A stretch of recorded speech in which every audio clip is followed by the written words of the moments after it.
तो रास्ता ये है कि आपको बस ये पता हो जाना चाहिए आज की क्लास को आगे कैसे करना है कि अगर आपके पास में रेडीमेड मैग्नेटिक फील्ड है, रेडीमेड मैग्नेटिक फील्ड, अब इससे मतलब नहीं होगा हमको कि ये मैग्नेटिक फील्ड किसने बनाई है। हमारे पास में रेडीमेड मैग्नेटिक फील्ड है, तो जो मैग्नेटिक फील्ड है उसकी अपनी इंटेंसिटी होगी। सपोज कर लेते हैं इस वाले जोन में मैग्नेटिक फील्ड है और उसकी वैल्यू B है और वो वेरिएबल है। और यहाँ पर भी एक जोन ले लिया, यहाँ पर भी मैग्नेटिक फील्ड है, उसकी वैल्यू B है और वो कांस्टेंट है। तो आपके पास में ये सेकेंड नंबर फेज है। इसके पहले आप इसी बात के पीछे पड़े थे कि जिसने मैग्नेटिक फील्ड बनाई है तो आखिर कितनी इंटेंसिटी की मैग्नेटिक फील्ड है, और कई सारे एग्जाम्पल आपने लिए। मैग्नेटिक फील्ड स्ट्रेट वायर ने भी बनाई, कितनी वैल्यू आती है जानते हो। मैग्नेटिक फील्ड कॉइल ने भी बनाई, कितनी वैल्यू आती है जानते हो। मैग्नेटिक फील्ड आपके फाइनाइट लेंथ के वायर ने बनाई, वैल्यू निकालना जानते हो। मैग्नेटिक फील्ड आपने जो है स्क्वायर के सेंटर पर स्क्वायर वाले वायर का करंट लिया, वायर से स्क्वायर बनाया, करंट फ्लो कराया, सेंटर पर मैग्नेटिक फील्ड। तो जितने भी लोगों ने मैग्नेटिक फील्ड बना सकते हैं, ज़्यादातर लोगों के बारे में आप जानते हो। अब इस सेकेंड वाले फेज में हमें इससे मतलब नहीं इस मैग्नेटिक फील्ड को किसने बनाया है। जिसने भी बनाया है पता चला उसकी वैल्यू B है और वेरिएबल है, समय के साथ पोजीशन के साथ बदल रही है। और इस वाले जोन में मैग्नेटिक फील्ड है जो कि कांस्टेंट है। तो लॉरेंज ने क्या किया कि एक चार्ज का पार्टिकल फेंक दिया इस फील्ड में। जैसे ही चार्ज का पार्टिकल मैग्नेटिक फील्ड में फेंका, चार्ज के पार्टिकल पे चार्ज Q है, मास M है, तो चार्ज पार्टिकल पर फोर्स आया। यहाँ पर भी चार्ज पार्टिकल फेंक दिया गया, फोर्स आया, तो उस फोर्स को नाम दिया गया मैग्नेटिक फोर्स। और लास्ट वाली क्लास में हमने इसी फोर्स के बारे में पढ़ा था। लॉरेंज ने उस फोर्स को जब कैलकुलेट किया तो अगर वेरिएबल वाली मैग्नेटिक फील्ड है तो उस फोर्स को निकालने का फार्मूला उन्होंने ये दिया था, Q V क्रॉस B। अब अगर वेरिएबल है तो आपको इंटीग्रेशन लगाना पड़ जाएगा, और अगर कांस्टेंट है तो इंटीग्रेशन नहीं लगाना पड़ेगा। Q V क्रॉस B बिना इंटीग्रेशन के आ जाएंगे। तो हमें इस पर फोकस करना है, इस वाली बात पर, क्योंकि रियलिटी ये है कि जो आपका अपना एकेडमिक लेवल है उसमें जो मैग्नेटिक फील्ड होगा वो कांस्टेंट ही होगा, वेरिएबल नहीं होगा। लेकिन अगर वेरिएबल है तो कम से कम आप ये बता सकते हो कि इंटीग्रेशन लगाना पड़ेगा बस। तो हम इसी पर फोकस कर रहे हैं। तो अगर किसी कांस्टेंट वाली मैग्नेटिक फील्ड में कोई चार्ज पार्टिकल थ्रो कर दिया जाता है तो उस पर जो मैग्नेटिक फोर्स लगता है उसका फार्मूला बोर्ड पर लिखा हुआ है। अगर आप इस फार्मूले को मॉडुलस फॉर्म में ले लें तो बन जाएगा QVB साइन थीटा। भाई आपने चार्ज पार्टिकल को फेंका, वेलोसिटी V है, मान लेते हैं मैग्नेटिक फील्ड की डायरेक्शन ये है, तो बीच में जो एंगल बन रहा है वो थीटा है। तो आपको फार्मूला पता चल गया। फिर ये भी पता चल गया पुराना अपना 11th स्टैंडर्ड का जो कॉन्सेप्ट है, अगर पहला वेक्टर है और साथ में दूसरा वेक्टर और इन दोनों का क्रॉस प्रोडक्ट किया गया, फर्स्ट वेक्टर और यहाँ पर है सेकेंड वेक्टर, तो क्रॉस प्रोडक्ट से जो ये नया वेक्टर बनता है, नया वेक्टर, तो ये नया वेक्टर पहले के साथ भी 90 होता है और दूसरे के साथ भी 90 होता है। यहाँ पर आ जाओ, यहाँ पर है वेलोसिटी वेक्टर और intensity vector, magnetic field intensity vector. इन दोनों के क्रॉस प्रोडक्ट से कौन बना है? Magnetic force. तो ये मैग्नेटिक फोर्स इसके साथ भी 90 बनाएगा और इसके साथ भी 90 बनाएगा। तो आज की क्लास में अलर्ट मोड में वो लोग रहे जिनको ये बिल्कुल भी नहीं पता। एक तो आपको ये पता होना चाहिए कि कांस्टेंट वाली मैग्नेटिक फील्ड में जब किसी चार्ज पार्टिकल को फेंका जाता है तो मैग्नेटिक फोर्स कैसे निकालते हैं। एक तो ये वेक्टर वाला फार्मूला और एक बिना वेक्टर का फार्मूला। आप देख सकते हो कि बिना वेक्टर के फार्मूले से पता चलता है अगर थीटा की वैल्यू 0 डिग्री होगी, अगर थीटा की वैल्यू 180 डिग्री होगी तो मैग्नेटिक फोर्स 0 आएगा। अगर मैग्नेटिक फील्ड की डायरेक्शन ये है, हमारा चार्ज पार्टिकल ऐसे जा रहा है और आपका चार्ज पार्टिकल ऐसे जा रहा है, फील्ड के साथ जा रहा है, और आप वाले केस में ज़रा देखो वेलोसिटी और बी आपस में कितना बनाएंगे, 0, तो मैग्नेटिक फोर्स लगेगा ही नहीं। तो मैग्नेटिक फोर्स लगने की और ना लगने की बहुत सारी कंडीशंस है। इस फार्मूले को देख लो, अगर चार्ज नहीं होगा तो भी फोर्स नहीं लगेगा। तुमने ऐसे पार्टिकल को फेंक दिया जिसके पास चार्ज नहीं था, चार्ज नहीं तो फोर्स लगेगा, नहीं लगेगा। तुमने ऐसे पार्टिकल को फेंक दिया जिसके पास में चार्ज है, वेलोसिटी है, लेकिन वेलोसिटी की डायरेक्शन बी के साथ में 0 या 180 है, तब भी फोर्स नहीं बनेगा। तो मैग्नेटिक फोर्स बड़ा ही कॉम्प्लिकेटेड फोर्स है, इसको होने के लिए बहुत सारी चीज़ों का ध्यान रखना पड़ता है। तो आपको ये वेक्टर वाला फार्मूला पता हो और ये वाला फार्मूला पता हो, और फिर ये बात पता हो कि जो क्रॉस प्रोडक्ट से जो वेक्टर आता है that is always perpendicular to both the vector जिन्होंने क्रॉस प्रोडक्ट करके उसको बनाया है। तो आज की क्लास में हम चार्ज के पार्टिकल को मैग्नेटिक फील्ड में फेंकने जा रहे हैं 90 डिग्री एंगल के साथ। तो हेडिंग डालिए आप, discuss the motion of charge particle, discuss the motion of charge particle. Question है, एज ए हेडिंग लिखो आप उसको, discuss the motion of charge particle, bracket में Q, M। Q माने उसका चार्ज कितना है Q, M माने मास कितना है M। तो discuss the motion of charge particle, bracket में Q, M, bracket close, which is projected, projected मतलब फेंकना, which is projected perpendicularly, which is projected perpendicularly, which is projected perpendicularly with direction of uniform magnetic field, with direction of uniform magnetic field। Uniform magnetic field को भी underline कर लें। Uniform magnetic field का मतलब क्या हो गया कि मैग्नेटिक फील्ड इंटेंसिटी कैसी है, कांस्टेंट है। जैसे यूनिफॉर्म इलेक्ट्रिक फील्ड को आप पिक्चराइज कैसे करते थे, यूनिफॉर्म इलेक्ट्रिक फील्ड को पिक्चराइज करते थे पैरेलल इक्विडिस्टेंट लाइन बना करके, ऐसे यूनिफॉर्म मैग्नेटिक फील्ड है। जरा देखिए, मैंने इसको पिक्चराइज कर दिया, कई सारे क्रॉस बना दिए। तो इन क्रॉस का मतलब होता है एरो, जो कि हमारे बोर्ड में अंदर की ओर जा रहा है, और अगर मैं डॉट्स बनाता हूं तो उसका मतलब होता है एरो जो कि बोर्ड पर बाहर की ओर आ रहा है। तो ये सारे के सारे जो एरो होंगे आपस में पैरेलल होंगे और इक्विडिस्टेंट होंगे। ये कुछ पुरानी बात इलेक्ट्रोस्टैटिक्स की आ गई है। अगर आपको यूनिफॉर्म इलेक्ट्रिक फील्ड का फोटो बनाना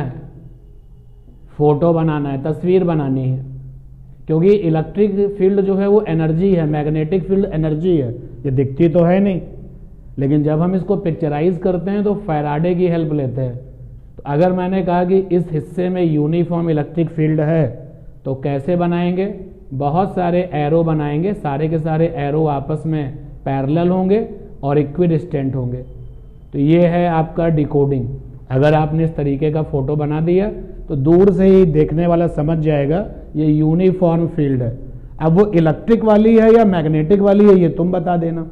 अगर ये इलेक्ट्रिक वाली है तो यहाँ E लिख दिया जाएगा, और अगर ये मैग्नेटिक वाली है तो ये B लिख दिया जाएगा। तो आपके अपने क्वेश्चन में जो मैग्नेटिक फील्ड है वो यूनिफॉर्म है, तो हमें बहुत सारे एरो बनाने थे, तो हमने वहाँ पर जो है थोड़ा सा समय बचाने के लिए एक एक एरो जो है बोर्ड के अंदर जा रहा है, और इस तरीके की मैग्नेटिक फील्ड को किससे दिखाते हैं, क्रॉस से, और इसकी अपनी इंटेंसिटी कितनी है, B है। अब इसमें 90 डिग्री के साथ चार्ज पार्टिकल फेंका जाएगा, तो मैग्नेटिक फील्ड बोर्ड के परपेंडिकुलर है, अंदर की ओर है, समय बचाने के लिए केवल ऐसा किया है। अगर मैं ऐसा ना करता तो मैं पहला एरो बनाता, फिर दूसरा एरो बनाता, तो थोड़ा सा टाइम टेकिंग हो जाता है ना, और यहाँ फटाफट फटाफट क्या बना दिया, क्रॉस, तो समय बच जाएगा। और इस मैग्नेटिक फील्ड में एक चार्ज पार्टिकल है जिसकी सेहत है Q, M, और हमने इसको फेंक दिया है, प्रोजेक्टेड फेंक दिया। कितनी वेलोसिटी से फेंक दिया, v से।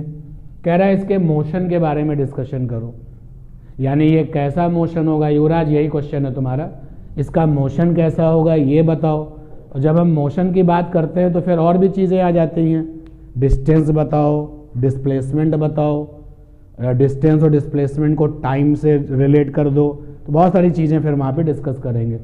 सबसे पहले मोशन डिस्कस करना है। तो लॉरेंज फोर्स क्या कहता है भाई, लॉरेंज फोर्स कहता है कि जैसे ही आपने इसको फेंका तो मैग्नेटिक फोर्स लगेगा भाई उस पर, मैग्नेटिक फोर्स। मैग्नेटिक फोर्स को लॉरेंज फोर्स भी कहते हैं। तो magnetic force on projected charge particle, projected charge particle, तो प्रोजेक्टेड चार्ज पार्टिकल पर मैग्नेटिक फोर्स हो जाएगा Fm = Q V cross B। इसकी डायरेक्शन भी लास्ट वाली क्लास में निकालना सीखा था क्रॉस प्रोडक्ट रूल से। वैल्यू में अगर आप इसको लिखोगे तो ऐसे लिखोगे Fm = Q VB sin theta, और थीटा यहाँ पे क्या है, 90 डिग्री है, क्योंकि मैग्नेटिक फील्ड कैसी है, अंदर की ओर है, और वेलोसिटी कैसी है आप देख सकते हैं। 3D का मामला है तो ये वाला एंगल कितना बन रहा है, 90 डिग्री बन रहा है। अगर नीला वाला पेन मैग्नेटिक फील्ड है जो कि अंदर की ओर है, तो आपके चार्ज पार्टिकल को फेंका कैसे गया, ऐसे, तो देखो दोनों के बीच में एंगल कितना बन रहा है, 90। तो ये मैग्नेटिक फोर्स आ गया। अब ये मैग्नेटिक फोर्स कितना आया, QVB आया, इक्वेशन नंबर 1। अब जरा इसकी डायरेक्शन देखते हैं क्या होगी। तो हमको तो पता है कि जो ये मैग्नेटिक फोर्स है वो वेलोसिटी के साथ क्या बनाएगा, 90, और कैपिटल भी मैग्नेटिक फील्ड की डायरेक्शन के साथ भी क्या बनाएगा, क्योंकि क्रॉस प्रोडक्ट से तैयार होने वाला नया वेक्टर उन दोनों के साथ में 90 डिग्री बनाता है जिनके क्रॉस प्रोडक्ट से वो तैयार हुआ है। तो मुझे पता है कि Fm जो है वो वेलोसिटी के साथ परपेंडिकुलर है, 90 डिग्री है। चलते हैं 11th स्टैंडर्ड की क्लास में, और 11th स्टैंडर्ड क्लास में कुछ फंडे देखे थे। क्या थे फंडे, फंडा ये था, अगर फोर्स की डायरेक्शन और वेलोसिटी की डायरेक्शन पैरेलल है तो रास्ता कैसा होता है, स्ट्रेट। अगर डायरेक्शन ऑफ फोर्स और वेलोसिटी एक दूसरे के पैरेलल है तो रास्ता होता है पैरेलल। अगर फोर्स की डायरेक्शन एंटी पैरेलल है वेलोसिटी के साथ तो भी रास्ता कैसा होता है, स्ट्रेट। अगर फोर्स की डायरेक्शन और वेलोसिटी की डायरेक्शन परपेंडिकुलर है तो रास्ता कैसा होता है, सर्कुलर, सर्कुलर पाथ होता है। अगर एंगल बिटवीन फोर्स, ये जनरल है चाहे जैसा फोर्स हो, अगर angle between force and velocity not is equal to 0 degree, not is equal to 180 degree, not is equal to 90 degree, बाकी कुछ भी हो जाए, अगर फोर्स और वेलोसिटी के बीच में 0 डिग्री का एंगल नहीं बनता, 180 का नहीं बनता, 90 का नहीं बनता, तो उस समय जो रास्ता है वो कैसा होता है, पैराबोला। तब रास्ता होता है पैराबोलिक। मैं इसके फेवर में जरा एक सपोर्टिंग डायग्राम बनाता हूं सर्कुलर मोशन की याद दिलाने वाला। जब सर्कुलर मोशन होता था तो मान लेते पार्टिकल यहां पर है, वेलोसिटी ये है, और एक फोर्स काम करता था सेंट्रीपिटल। तो ये देखो सेंट्रीपिटल फोर्स वेलोसिटी से कितना है, 90। जब ये पार्टिकल यहां आता था तो लगातार सेंट्रीपिटल फोर्स रहता था। ऐसा नहीं सोचना कि अभी 90 बन रहा है कुछ देर बाद 90 ना बने, तो लगातार 90 बनना चाहिए। यानी फोर्स और वेलोसिटी लगातार समय के साथ कितना एंगल बनाए, 90। कि अभी घड़ी देखा तो वहां पर जो है 3 बज रहा है, फोर्स वेलोसिटी 90 बना रहे हैं, 3:05 में भी फोर्स वेलोसिटी 90, लगातार 90 होना चाहिए। सिमिलरली यहां पर भी कि लगातार उनके बीच में एंगल ना तो 0 बने, ना 180 बने, ना ही 90 बने, फिर कुछ और भी बने, फिर चाहे 120 बने, चाहे कुछ और बने, पैराबोलिक होगा। आप देखिए लगातार पूरी कहानी में पार्टिकल लगातार चक्कर लगाते हुए यहां पहुंचा, तो वेलोसिटी और फोर्स आपस में कितने डिग्री पर है? 90। सिमिलरली यहां देख लीजिए, यहां पर जो ये मैग्नेटिक फोर्स है वो वेलोसिटी के साथ क्या है? परपेंडिकुलर है। एंड दैट इज वाई जैसे ही ये मैग्नेटिक फील्ड में जाएगा तो इसका रास्ता कैसा हो जाएगा? सर्कुलर। यानी एक पहले पॉइंट का, पहले हिस्से का आंसर आ गया। आपने पूछा ना कि डिस्कस द मोशन, तो डिस्कस द मोशन में आंसर क्या आया? क्योंकि यहां पर मैग्नेटिक फोर्स वेलोसिटी के साथ परपेंडिकुलर है, एंड दैट इज वाई जो रास्ता होगा वो कैसा होगा? सर्कल। अब देखिए बहुत सारी बातें हैं भाई। नीला वाला पेन मैग्नेटिक फील्ड है, अंदर की ओर है, और ये ग्रीन वाला पेन क्या है? वेलोसिटी है। अब सर्कल तो होगा, तो वो सर्कल ऐसे बनेगा या वो ऐसे बनेगा, या वो किस तरीके से सर्कल बनेगा उस पर भी बात करेंगे। जब सर्कल बनता है तो ये एरिया फॉर्म होता है ना, तो सर्कल से जो एरिया बनेगा वो किस तरीके का एरिया होगा, यानी वो जो एरिया होगा, सर्कल से जो एरिया बनेगा वो मैग्नेटिक फील्ड के साथ में कितना एंगल बनाएगा। मैग्नेटिक फील्ड की डायरेक्शन कैसी है? अंदर की ओर है। तो ये पता लगाएंगे कि जो सर्कल बनेगा उससे जो एरिया तैयार होगा वो एरिया मैग्नेटिक फील्ड के साथ कितना एंगल बनाएगा, वो एरिया वेलोसिटी के साथ कितना एंगल बनाएगा, वो एरिया फोर्स के साथ कितना एंगल बनाएगा। ठीक है ना। तो क्वेश्चन के आंसर के लिए पहले तो आप डायग्राम बना लो, पहले आप डायग्राम बनाओ, और उसके बाद जितना भी बोर्ड पर अभी लिखा हुआ है उतना लिखो। फंडा ये आपके अपने लिए है, चाहे तो नोट करें क्योंकि एग्जाम में इसकी कोई जरूरत नहीं होगी। ये आपके अपने लिए फंडा है। अगर आप इसको नोट करते हैं तो RW करके नोट करना, RW rough work. 11th standard में ये आपको कॉन्सेप्ट सिखाए गए हैं। कोई लिखते लिखते हमारी बात को जरा सुनिएगा और उसका आंसर देने की कोशिश करना। किसी ने पूछा सर्कल की कंडीशन क्या है, सर्कुलर पाथ बन जाए उसकी शर्त क्या है, तो आंसर आया कि फोर्स और वेलोसिटी आपस में 90 बनाए। गलत हो गया। फोर्स और वेलोसिटी हमेशा टाइम के साथ आपस में क्या बनाए? 90। लगातार वो 90 बनाए, ये नहीं कि अभी 90 है थोड़ी देर में 90 नहीं है, तो गड़बड़ हो जाएगा। लगातार अगर वो फोर्स और वेलोसिटी 90 बनाएंगी तो हमेशा पाथ कैसा होगा? सर्कुलर। ये कंडीशन है।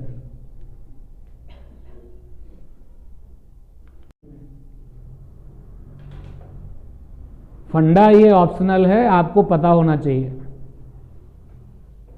फोर्स और वेलोसिटी लगातार आपस में पैरेलल हैं तो सीधा रास्ता होगा।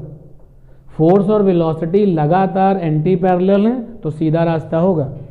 फोर्स और वेलोसिटी आपस में लगातार क्या नहीं बना रहे हैं? ये नहीं बना रहे हैं, तो रास्ता कैसा होगा? पैराबोलिक होगा। फोर्स और वेलोसिटी लगातार आपस में वेलोसिटी के साथ 90 बना रहे, तो रास्ता कैसा होगा? सर्कुलर। हो गया। इक्वेशन 1 तक आ गए?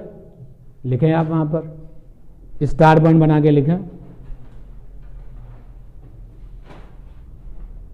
From mathematical discussion, mathematical discussion मतलब ये सब चीजें। From mathematical discussion we have concept, from mathematical discussion we have concept that के आगे comma inverted comma, that magnetic force bracket में FM ऊपर वेक्टर लगा लेना, मैग्नेटिक फोर्स ब्रैकेट में FM ऊपर वेक्टर लगा लो, is always perpendicular, magnetic force bracket में FM ऊपर वेक्टर लगा लो, is always perpendicular to velocity, to velocity, velocity v ऊपर वेक्टर, वेलोसिटी v बनाइए ऊपर वेक्टर लगाइए, therefore path of motion will be, therefore path of motion will be circle. Therefore path of motion will be circle. Therefore path of motion will be circle. अब circle तो बनेगा, तो जब circle बनेगा, मान लो एक सर्कल हमने यहां बना दिया, पहले से ही बना दिया सर्कल, और हमने कहा इसमें आपको मोशन करना है, तो आप में से कोई यहां पर आएगा, वो ऐसे भागेगा, सर्कल पे यहां है, आप में से कोई आएगा वो ऐसे भागेगा, दोनों लोग सर्कुलर मोशन पे हैं, बट एक कैसा है क्लॉकवाइज और दूसरा कैसा है एंटी क्लॉकवाइज। तो अब ये जज करना है कि जो अपना पार्टिकल है उसका मोशन कैसे डिसाइड होगा, क्या तरीका है। तो पहले तरीका सुन लें कि अगर आपको सर्कुलर पाथ में डायरेक्शन और मोशन डिसाइड करनी है, मतलब क्लॉक या एंटी क्लॉक, तो 11th स्टैंडर्ड में आप देखना, इधर सिचुएशन को समझना, ये सर्कुलर पाथ बनाया और ये वेलोसिटी है, ये फोर्स है, फिर ये वेलोसिटी है और ये फोर्स है। तो डायरेक्शन डिसाइड करने का तरीका क्या होता है, वेलोसिटी से फोर्स की तरफ चला करो, वेलोसिटी से फोर्स। देखो मेरे हाथों की फिंगर्स को, सारी के सारी फिंगर्स अपनी राइट हैंड की कहां सेट कर दें, वेलोसिटी पे सेट कर दें। अब उनको जरा फोर्स की तरफ मोड़ो, तो जैसे हम इसको मोड़ेंगे तो अपनी फिंगर्स ऐसे जाएंगी, घड़ी रखते हैं, घड़ी की सुई ऐसे चल रही है, तो फिंगर्स कैसे जगें, एंटी क्लॉक, तो जो मोशन होगा वो कैसा होगा, एंटी क्लॉक। फिर आप देखिए, अब हमने वेलोसिटी की डायरेक्शन बदल दी, ये वेलोसिटी है, आपको भी 11th स्टैंडर्ड से ये बात पता है, अगर वेलोसिटी ऐसे तो पार्टिकल ऐसे ही तो चलेगा। फिर एक बार देखिए, अपनी राइट हैंड की सारी फिंगर्स को वेलोसिटी पे सेट कर दो, ये वेलोसिटी। नाउ कर्ल करो इसको फोर्स की तरफ, जब फोर्स की तरफ कर्ल करोगे तो ये ऐसी डायरेक्शन दिखाएगा। क्लियर ये बात। अब आते हैं इस पर, इसका जरा मोशन डिसाइड करते हैं। तो एक बार नीला पेन, फिर से मैग्नेटिक फील्ड है, मैग्नेटिक फील्ड हो गया नीला पेन अंदर की ओर है, और वेलोसिटी ये ग्रीन वाला पेन है। अब मैग्नेटिक फोर्स वेलोसिटी के साथ भी परपेंडिकुलर है और इसके साथ भी परपेंडिकुलर है। तो अगर मैग्नेटिक फोर्स इन दोनों के साथ परपेंडिकुलर है तो एक तो सिचुएशन ये हो सकती है, लाइक दिस, ये वाला पेन बन जाए मैग्नेटिक फोर्स दोनों के साथ क्या है, परपेंडिकुलर, और ऐसी भी तो हो सकती है। तो डायरेक्शन क्या होगी, तो लास्ट वाली क्लास में हम लोगों ने मैग्नेटिक फोर्स की डायरेक्शन डिसाइड करी थी, और कैसे डिसाइड करी थी, क्रॉस प्रोडक्ट रूल से। तो क्रॉस प्रोडक्ट रूल क्या होता है मैं आपको मैथमेटिकली समझाता हूं, लिखाने वाला काम लास्ट वाली क्लास में हो चुका है। मान लो C बराबर है A क्रॉस B, A और B वेक्टर ने क्रॉस प्रोडक्ट किया और नया वेक्टर C दे दिया, तो ये बात पक्की है कि C A के साथ 90 बनाएगा और C B के साथ भी क्या बनाएगा, 90। डायरेक्शन कैसी होगी, A वेक्टर का फोटो ये दिखाई दे रहा है और B वेक्टर का फोटो ये दिखाई दे रहा है, डायरेक्शन क्या होती है। तो अपने राइट हैंड की सारी फिंगर्स को पहले वेक्टर की तरफ सेट कर दो, तो राइट हैंड की सारी फिंगर्स को पहले वेक्टर की तरफ सेट कर दिया। अब मोड़ करके फिंगर्स को मोड़ो और दूसरे वेक्टर के पास जाओ, तो लीजिए फिंगर को मोड़ा और दूसरे वेक्टर के पास चले गए। ऐसा करने पर अंगूठा किधर गया, आपकी तरफ गया, यही अंगूठा C होता है। लेकिन अभी अलर्ट होना, अब जैसे मैंने अभी काम किया कि पहले नंबर पे A है तो सारी फिंगर्स को A पर रख दिया, फिंगर को कर्ल किया, मोड़ा, दूसरे वेक्टर के पास गए, अंगूठा आपको कुछ बता रहा है। तो कुछ लोगों ने ये कहा कि ऐसे भी तो हो सकता है, like this, all the fingers of right hand along the पहला vector, now curling take place toward the दूसरा वेक्टर। अब अंगूठा किधर गया, अंदर की ओर, अंदर की ओर गया ना। तो क्रॉस प्रोडक्ट रूल ये कहता है हमेशा छोटा रास्ता फॉलो करते हैं, यानी जब आपने ये काम किया तो ये रास्ता कैसा था, बड़ा, और जब आपने ये वाला काम किया तो रास्ता कैसा हुआ, छोटा। ऑलवेज फॉलो द छोटा रास्ता, और छोटा रास्ता जब फॉलो करोगे तो क्या इस तरीके से जाने की परमिशन होगी, नहीं, तो आप कैसे जाओगे, ऐसे। तो अब अंगूठा किधर जाएगा, अंदर की तरफ, तो C वेक्टर कैसा होगा, अंदर की तरफ। अब अगर यहां पे लिखा जाए D वेक्टर बराबर B क्रॉस A, यही सेम, पहला वेक्टर वो जो नंबर 1 पे लिखा हुआ है, अब हम अपनी फिंगर्स को कहां रखेंगे, B पर।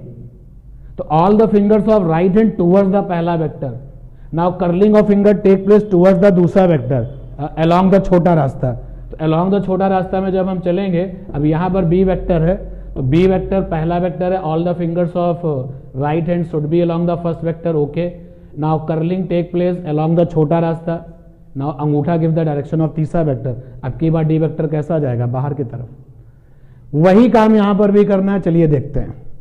तो एक बार फिर से ये नीला वाला पेन अंदर की मैग्नेटिक फील्ड है, और ये ग्रीन वाला पेन क्या, वेलोसिटी। फार्मूले में क्या आया था, V क्रॉस B, फार्मूले में क्या आया था, V क्रॉस B। तो मेरी राइट हैंड की सारी फिंगर्स कहां सेट होंगी, V पर। और देखिए ये V है और ये B है, तो बड़ा रास्ता तो ये है, हमें किस रास्ते पे कर्लिंग करनी होती है, छोटे रास्ते पर। तो all the fingers of right hand ऐसे दिखाते हैं, सबको पता चले कि ये जो है मैग्नेटिक फील्ड है अंदर की ओर है, मैंने ऐसे दिखा दी है, और ये वेलोसिटी है। तो V cross B, all the fingers of right hand should be along the first vector. Now curling take place towards the दूसरा वेक्टर अलोंग द छोटा रास्ता, अलोंग द शॉर्टेस्ट पाथ। अंगूठा किधर गया, आपकी तरफ गया। तो यानी कि अब जरा सिचुएशन देखो, रियलिटी क्या है, मैग्नेटिक फील्ड बोर्ड पर ऐसे है ना, अंदर की ओर है, तो इसका मतलब है कि जो मैग्नेटिक फोर्स है वो कैसा आ गया, देखो मैग्नेटिक फील्ड तो अंदर की ओर है, तो मैग्नेटिक फोर्स कैसा आया, ऐसा आया। मैग्नेटिक फोर्स की डायरेक्शन डिसाइड हो गई। मैग्नेटिक फील्ड अंदर की ओर है। चलिए मैं एक एरो लगाता हूं, 3D डायग्राम बनेगा, समझने की कोशिश करना भाई। ये रहा बी, मैग्नेटिक फील्ड है बोर्ड पर अंदर की ओर, वेलोसिटी ये है, दोनों आपस में 90 डिग्री का एंगल बना रहे हैं। क्रॉस प्रोडक्ट रूल से डायरेक्शन ऑफ मैग्नेटिक फोर्स निकाल दिया, निकल गया। अब आप देखिए मैग्नेटिक फोर्स आ चुका है। अब हाउ वी डिसाइड द कि सर्कुलर मोशन क्लॉक होगा या एंटी क्लॉक होगा, तो हम क्या करते हैं, वेलोसिटी से अपने आप को टिल्ट करते हैं, वेलोसिटी से अपनी फिंगर को टिल्ट करते हैं किस तरफ, फोर्स की तरफ। तो देखो ये वेलोसिटी है, अब हमें डायरेक्शन डिसाइड करनी है सर्कुलर मोशन की, तो वेलोसिटी की डायरेक्शन में सारी फिंगर्स को ले गए और इसको टिल्ट किया, इसको कर्ल किया किधर, फोर्स की तरफ। तो देखो अपनी फिंगर्स का एक्शन कैसा हुआ, एंटी क्लॉकवाइज, यानी कि जो सर्कुलर पाथ बनेगा उसमें जो मोशन होगा वो कैसा होगा, एंटी क्लॉकवाइज। अब जब मोशन एंटी क्लॉकवाइज होगा तो ये सर्कल का जो प्लेन तैयार होगा ये तैयार होगा ना, और मैग्नेटिक फील्ड इस प्लेन के साथ कैसा होगा, 90 डिग्री। हमेशा होता है कि जब जब सर्कुलर मोशन बनता है उस सर्कल से जो प्लेन तैयार होता है, जो एरिया तैयार होता है, वो एरिया हमेशा मैग्नेटिक फील्ड के साथ कैसा होता है, परपेंडिकुलर। क्लियर। इसका मतलब ये है अगर मैग्नेटिक फील्ड ऊपर की ओर है तो सर्कुलर वाला प्लेन कैसा होगा, इसके परपेंडिकुलर, लाइक दिस, ये सर्कल का प्लेन होगा। अगर मैग्नेटिक फील्ड इस तरफ है तो सर्कल का प्लेन कैसा होगा, ये हमेशा बी के साथ कैसा होता है, perpendicular. And when you decide the clockwise and anti clockwise, तो सिंपल रूल, आप अपने आप को वेलोसिटी से फोर्स की तरफ मोड़ दो। आप ऐसे मत अपना राइट हैंड यूज करो, आप सिंपली अपना दिमाग सेट करो कि वेलोसिटी से फोर्स की तरफ मुड़ना है। तो अगर आप वेलोसिटी वेक्टर को फोर्स की तरफ मोड़ोगे तो वही आपके सर्कुलर मोशन की क्या बन जाएगी, डायरेक्शन। और इस वाली पिक्चर में जो डायरेक्शन आ रही है वो कैसी आ रही है, एंटी क्लॉकवाइज। ठीक है ना। और आगे देखते हैं, एक डायग्राम और बनाते हैं। मान लीजिए कहीं पर मैग्नेटिक फील्ड ऐसी दी गई थी, ये मैग्नेटिक फील्ड थी और पार्टिकल की वेलोसिटी ये थी, Q, M, वेलोसिटी ये थी। चैलेंज है कि बताइए मैग्नेटिक फोर्स की डायरेक्शन क्या होगी, तो क्रॉस प्रोडक्ट रूल लगाना पड़ेगा। तो मैग्नेटिक फोर्स की डायरेक्शन में all the fingers of right hand should be along the पहला वेक्टर, और फार्मूले में आता है V क्रॉस B, तो V क्या है, पहला। तो all the fingers of right hand should be along the पहला vector. Now curling of finger take place towards the दूसरा vector along the smallest path, along the shortest path. ऐसा करने पे जो अंगूठा जाता है that gives direction of force, direction of तीसरा वेक्टर। तो अब की बार जो फोर्स है वो कैसा है, अंदर की ओर है। कैसा है, तो ध्यान देना, अंदर की ओर फोर्स है। ये देखिए, इस मार्कर को ताकत लगा के अंदर की ओर धंसा दें तो ये मार्कर क्या बन जाएगा, फोर्स। अब देखिए मार्कर आपका ये फोर्स बन गया। अब वेलोसिटी वेक्टर को फोर्स की तरफ मोड़ो, तो फोर्स वेक्टर अंदर की ओर है ना, और वेलोसिटी वेक्टर ये है, तो वेलोसिटी वेक्टर को फोर्स वेक्टर की तरफ मोड़ो, तो वेलोसिटी वेक्टर जब फोर्स वेक्टर की तरफ मुड़ेगा तो ऐसे मोशन तैयार हो जाएगा। अब देखिए मोशन ऐसे तैयार हुआ और मैग्नेटिक फील्ड कैसी है, ऐसे ही है। एक बार फिर से जो प्लेन तैयार हुआ वो प्लेन बी के साथ कैसा है, ऑलवेज परपेंडिकुलर। चाहे जैसे आप सेटिंग बना लें, हमेशा जो सर्कल का प्लेन होगा, जो सर्कल से एरिया बनेगा, वो बी के साथ कैसा होगा, परपेंडिकुलर। बट ये बात अच्छे से आपके दिमाग में होनी चाहिए कि how you decide the direction of magnetic force, cross product rule. Cross product rule क्या कहता है कि पहले वेक्टर की तरफ अपनी राइट हैंड की सारी फिंगर्स को सेट कर दो, हाँ भाई हो गया। उसके बाद में छोटे रास्ते को फॉलो करते हुए अपनी फिंगर्स को दूसरे वेक्टर की तरफ टिल्ट करो, मोड़ो, हो गया। ऐसा करने पर अंगूठा गिव द डायरेक्शन ऑफ तीसरा वेक्टर। इस डायग्राम को क्लियर है भाई? जितने बार डायग्राम बने सिचुएशन को समझो। एक और डायग्राम बनाते हैं, ये देखिए। मैग्नेटिक फील्ड नीचे की ओर थी, ये रही मैग्नेटिक फील्ड नीचे की ओर। हमने किसी चार्ज पार्टिकल को फेंका, अभी मेरे ऊपर शर्त लगी हुई है कि आप अपने चार्ज पार्टिकल को फेंकेंगे तो बी के साथ कितने एंगल पर फेंकेंगे, 90 डिग्री पर फेंकेंगे। फेंक दिया भाई। मैग्नेटिक फोर्स की डायरेक्शन चाहिए। अब देखते हैं फार्मूले में क्या आया, V क्रॉस B। तो ये रहा V और ये रहा B, डायरेक्शन ये है भाई B की, V क्रॉस B। तो all the fingers of right hand should be along the first vector. Now curling take place towards the smallest path towards the second vector. अंगूठा किधर जा रहा है, अंदर की तरफ। तो मैग्नेटिक फोर्स कैसा हुआ, अंदर की तरफ। तो अब मैग्नेटिक फोर्स हुआ अंदर की तरफ, मैग्नेटिक फोर्स हुआ अंदर की तरफ। वेलोसिटी ये है। अब वेलोसिटी को फोर्स की तरफ मोड़ना शुरू कर दो, तो यानी कि जो सर्कुलर पाथ बनेगा वो ऐसा बनेगा। एक बार फिर से देखो, सर्कुलर पाथ बनेगा तो ऐसा बनेगा, तो जो एरिया तैयार होगा वो बी के साथ कैसा होगा, परपेंडिकुलर। तो अगर तुम्हारी सेटिंग, जब तुम इसके बारे में सोचना शुरू करते हो, बताना शुरू करते हो, अगर तुम्हारे सर्कल का प्लेन, सर्कल का एरिया बी के साथ परपेंडिकुलर है, तो तुम 50% सही हो, 50% तुम सही हो। अब डायरेक्शन क्लॉक होगी या एंटी क्लॉकवाइज होगी, तो जब तुम वेलोसिटी वेक्टर को फोर्स वेक्टर की तरफ मोड़ते हो, तो जिस तरफ तुम ऐसे मूव कराते हो वही क्या हो जाती है, डायरेक्शन ऑफ मोशन। क्लियर ये बात? हमेशा जो टिल्टिंग चलती है कि वेलोसिटी वेक्टर को फोर्स वेक्टर की तरफ ले जाना है, हमेशा along the shortest path. Cross product rule में भी हमेशा टिल्टिंग जो फिंगर की चलती है along the shortest path. Clear ये बात? कहीं कोई डाउट हो तो बता दो भाई। और एप्लीकेशन देखो आप जी, क्रॉस प्रोडक्ट का कितना बड़ा एप्लीकेशन है यहां पर, आप इसको भी देखो। ठीक है, अब जरा ध्यान देना भाई। ये वेक्टर है P और ये वेक्टर है Q। तो P क्रॉस Q से पैदा होने वाला नया वेक्टर डायरेक्शन में आपकी तरफ या मेरी तरफ, सुन लेना, ये P है, ये Q है, नीला वाला पेन P है और ये Q है। तो P क्रॉस Q से पैदा होने वाला तीसरा वेक्टर, नया वेक्टर, डायरेक्शन आपकी तरफ या मेरी तरफ, आपकी तरफ, क्योंकि P के साथ फिंगर्स को Q के साथ मोड़ोगे तो अंगूठा किधर जाएगा, आपकी तरफ, और Q क्रॉस P में मेरी तरफ। तो डायरेक्शन ऑफ फोर्स निकालने के लिए तुम क्रॉस प्रोडक्ट रूल का इस्तेमाल कर लेना। और क्लॉक और एंटी क्लॉकवाइज मोशन के लिए क्या करना कि जो वेलोसिटी है ना उसको जो है किस तरफ मोड़ने लगना, फोर्स की तरफ। किस रास्ते पर, छोटे रास्ते पर। तो आपको तुरंत पता चल जाएगा कि मोशन इधर होगा, क्लॉक होगा या फिर एंटी क्लॉक होगा। एक बात पक्की है यार कि सर्कुलर मोशन में जो डायरेक्शन होगी या तो क्लॉक होगी या फिर, इसके अलावा कोई तीसरी चॉइस है क्या? नहीं है। तो इसको समझना पड़ेगा, इसको बताना पड़ेगा। आपके सामने क्वेश्चन आएगा, डायग्राम बना होगा, कहेगा बताओ इसमें डायरेक्शन ऑफ मोशन क्या होगा। आपको लिखना होगा क्लॉक होगा या एंटी क्लॉक होगा। तो पहले आपका काम क्या होगा, डायरेक्शन ऑफ फोर्स निकालो। उसके बाद वेलोसिटी वेक्टर को फोर्स की तरफ क्या करो, टिल्ट करो छोटे रास्ते से, डायरेक्शन ऑफ मोशन डिसाइड हो जाएगा। तो लिखेंगे आपने अभी जो स्टार पॉइंट खत्म किया है वो यहां पर खत्म किया है कि path of motion will be circle. ठीक है ना? अगले स्टार पॉइंट पर जाओ। Forming circular path, forming FORMING, दूसरा स्टार पॉइंट है ये।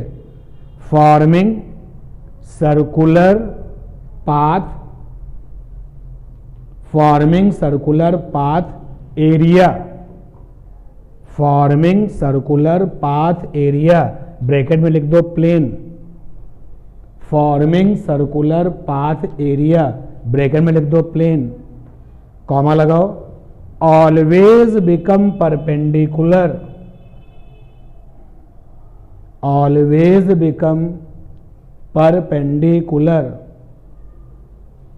To, always become perpendicular to direction of magnetic field, always become perpendicular to direction of magnetic field, bracket में capital B. Always become perpendicular to direction of capital B, bracket में capital B. लिख लिया। अब विपिन द्विवेदी ने आपको ये तो बता दिया, एग्जाम में क्वेश्चन क्या आ गया? एग्जाम में क्वेश्चन ये आ गया कि जो सर्कल बनता है उसका जो एरिया वेक्टर है वो बी के साथ कितना एंगल बनाएगा। अब आपने वहां पे ऑप्शन ढूंढने लगे कि सर ने नहीं बताया, तो अब बताओ ना। मैंने तो ये बता दिया कि जो सर्कल बनता है, जो प्लेन बनता है, वो प्लेन बी के साथ क्या होता है 90। तो यार हर एरिया का क्या होता है एरिया वेक्टर। तो वहां पे उसने क्वेश्चन पूछा कि इस सर्कुलर पाथ का जो एरिया वेक्टर है वो बी के साथ कितना एंगल बनाएगा। बताओ आंसर क्या है? या तो 0 बनाएगा या फिर 180 बनाएगा। देखो सर्कल बना ये, तो बी के साथ सर्कल जो प्लेन बनता है वो कैसा 90। एरिया वेक्टर हमेशा सर्कल पे क्या होगा 90। या तो एरिया वेक्टर नीचे होगा या ऊपर होगा। अगर बी ऐसे है वो नीचे है तो 180 बना, और अगर ये भी ऊपर है बी भी ऊपर तो क्या बना 0। तो हर चीज बताने की नहीं होती, ना ही हर चीज लिखाना पॉसिबल है। ये लिखा दिया तो एरिया वेक्टर से जुड़ा हुआ सवाल भी आपका अब हो जाएगा। तीसरा जरा पॉइंट देखो, सुनो क्या है। तीसरा पॉइंट ये है कि how we decide the direction of circular motion. How we decide कि सर्कुलर मोशन क्लॉक होगा या एंटी क्लॉक होगा। तो इसका आंसर सुन लो क्या है, लिखने वाले पर्पज से।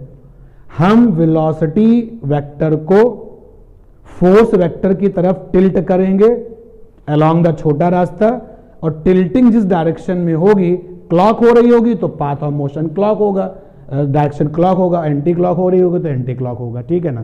तो तीसरा स्टार पॉइंट लिखो। To decide the direction, to decide the direction, to decide the direction, bracket में clockwise comma anti clockwise.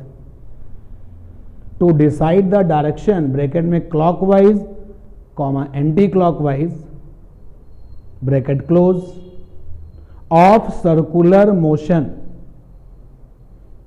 Of circular motion, V tilted, मोड़ना, tilted TILTED, V tilted velocity vector, V tilted velocity vector. Velocity vector के आगे bracket में लिख देना we, ऊपर vector लगा देना। V tilted velocity vector, bracket में वी, ऊपर वेक्टर का sign, towards, towards magnetic force, bracket में बोर्ड पे देख लेना क्या लिखना है, टूवर्ड्स मैग्नेटिक फोर्स, ब्रैकेट में FM, ऊपर vector, along shortest path, along shortest path, along shortest path, full stop. अब फुल स्टॉप के बाद देखो क्या करने जा रहे हैं, क्या लिखने जा रहे हैं। जो टिल्टिंग की डायरेक्शन होगी ना, वही किसकी डायरेक्शन हो जाएगी, सर्कुलर मोशन में होने वाले मोशन की डायरेक्शन। तो फुल स्टॉप करके बाद लिखो, फुल स्टॉप करने के बाद लिखो direction of tilting, direction of tilting gives, direction of tilting gives, direction of circular motion, direction of tilting gives a direction of circular motion, direction of tilting gives a direction of circular motion, direction of tilting gives a direction of circular motion. अब आप देखो भाई इस diagram में आ जाओ जो तुम्हारे लिए बना हुआ है। मैग्नेटिक फोर्स की डायरेक्शन भी निकाली जा चुकी है क्रॉस प्रोडक्ट वाले रूल से, और मैग्नेटिक फील्ड अंदर की ओर है। फिर भी मैंने ये छोटा सा एरो बना दिया है क्योंकि वो तो अंदर की ओर है। तो कह रहा है कि वेलोसिटी वेक्टर को फोर्स वेक्टर की तरफ टिल्ट करो। देखो टिल्टिंग शुरू हो गई। तो जब वेलोसिटी वेक्टर को फोर्स वेक्टर की तरफ टिल्ट करेंगे तो वही हो जाएगी सर्कुलर मोशन की डायरेक्शन। तो ध्यान देना भाई, जब हम ये सर्कुलर मोशन बनाएंगे और सर्कुलर पाथ बनाने के बाद हमने कहा कि अब जो पार्टिकल है वो इस रास्ते पर चल रहा होगा, सर्कुलर पाथ पर लगातार चल रहा होगा। तो देखो ये सर्कुलर पाथ बना। जैसे ये सर्कुलर पाथ बना तो जो मैग्नेटिक फोर्स है वो किस तरफ है? Towards the centre of path. भाई इस सर्कुलर पाथ का सेंटर कहां पर होगा? इस सर्कुलर पाथ का सेंटर ये होगा। तो मैग्नेटिक फोर्स किस तरफ है? Towards the centre of path. अरे बोलो यार। और वो फोर्स जो सर्कुलर मोशन के सेंटर की तरफ होता है उसको उस चैप्टर में क्या कहा जाता है? सेंट्रीपिटल। इसका मतलब ये जो मैग्नेटिक फोर्स है वो क्या बन चुका है? सेंट्रीपिटल। ठीक है। तो अब ये बात जो है बार बार हम दिखा करके रिप्रेजेंट नहीं करेंगे, बता के रिप्रेजेंट करेंगे कि जब हम ये सारा मैनेजमेंट कर लेंगे तो हम ये देखेंगे कि जो मैग्नेटिक फोर्स है उसकी डायरेक्शन कैसी होगी? Toward the centre of path, and that is why it will be centripetal force. Next star point लिखो। Direction of magnetic force, direction of magnetic force always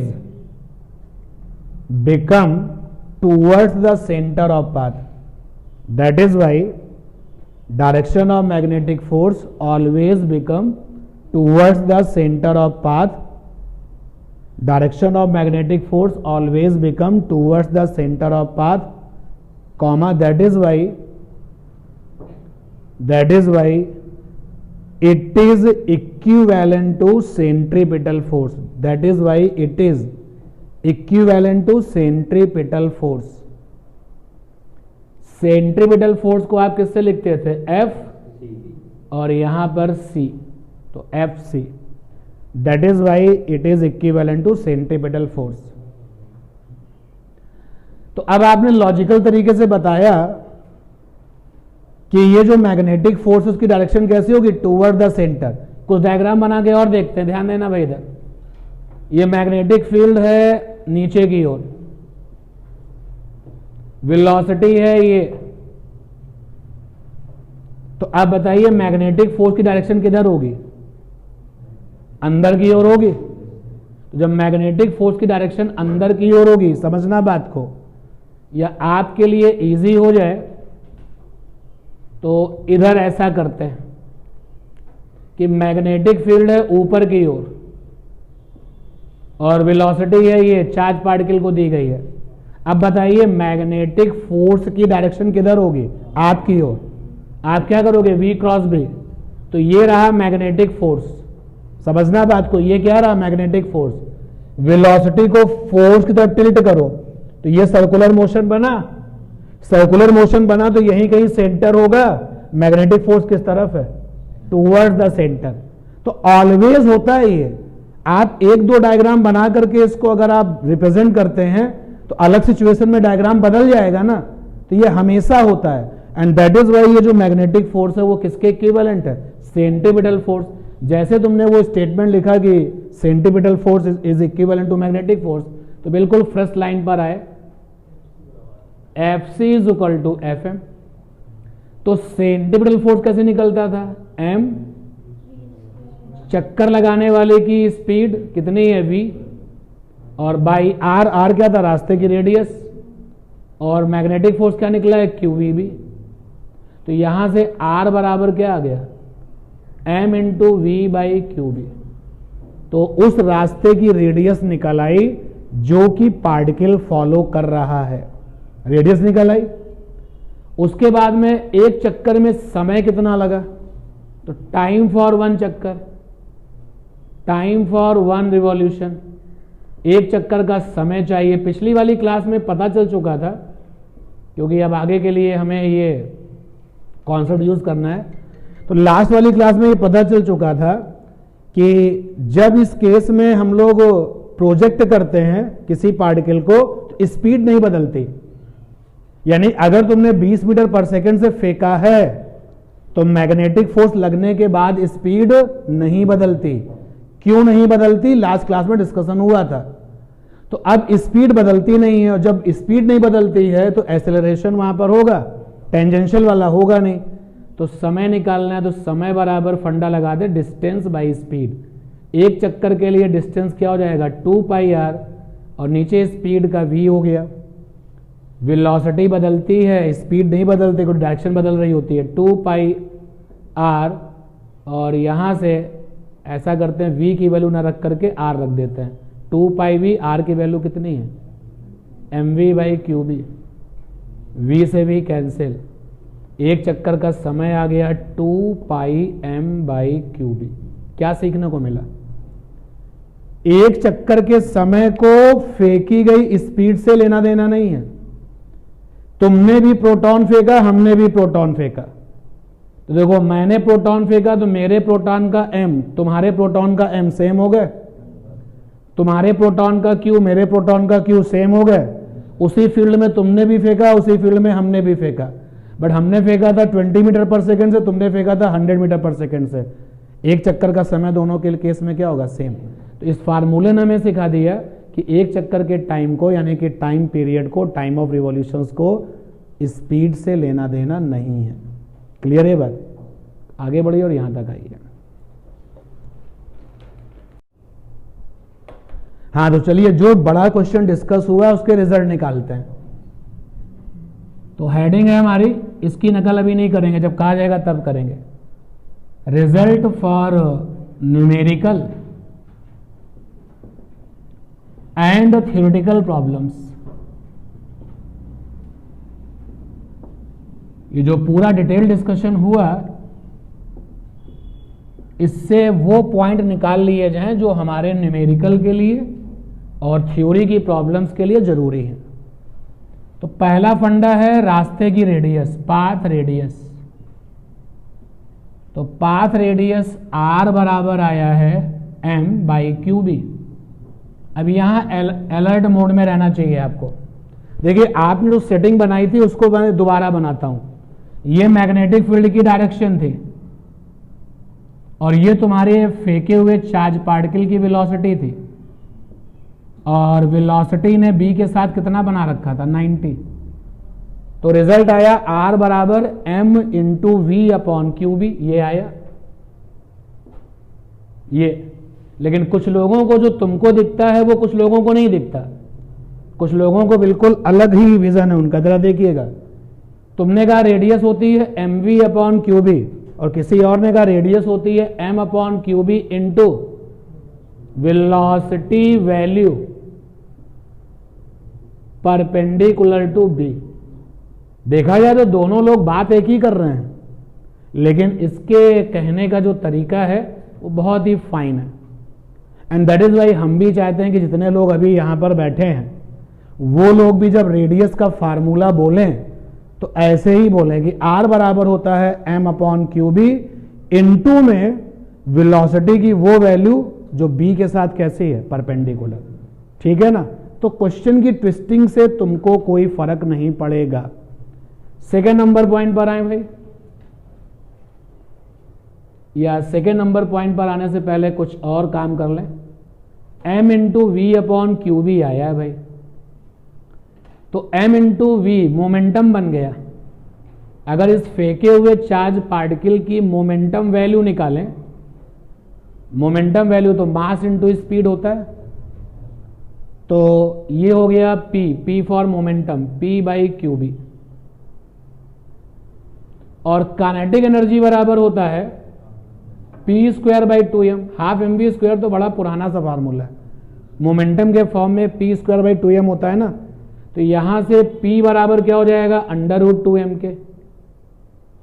तो लीजिए रिजल्ट आ गया √2m के for kinetic energy और नीचे Q B. तो अगर आपसे क्वेश्चन जो है काइनेटिक एनर्जी में डील कर रहा है, जैसे वो कह रहा है कि चार्ज पार्टिकल को 20 जूल काइनेटिक एनर्जी के साथ फेंका गया बी के साथ 90 डिग्री पर, बताओ रेडियस ऑफ द पाथ क्या होगा। तो आपके लिए यूजफुल ये है ना।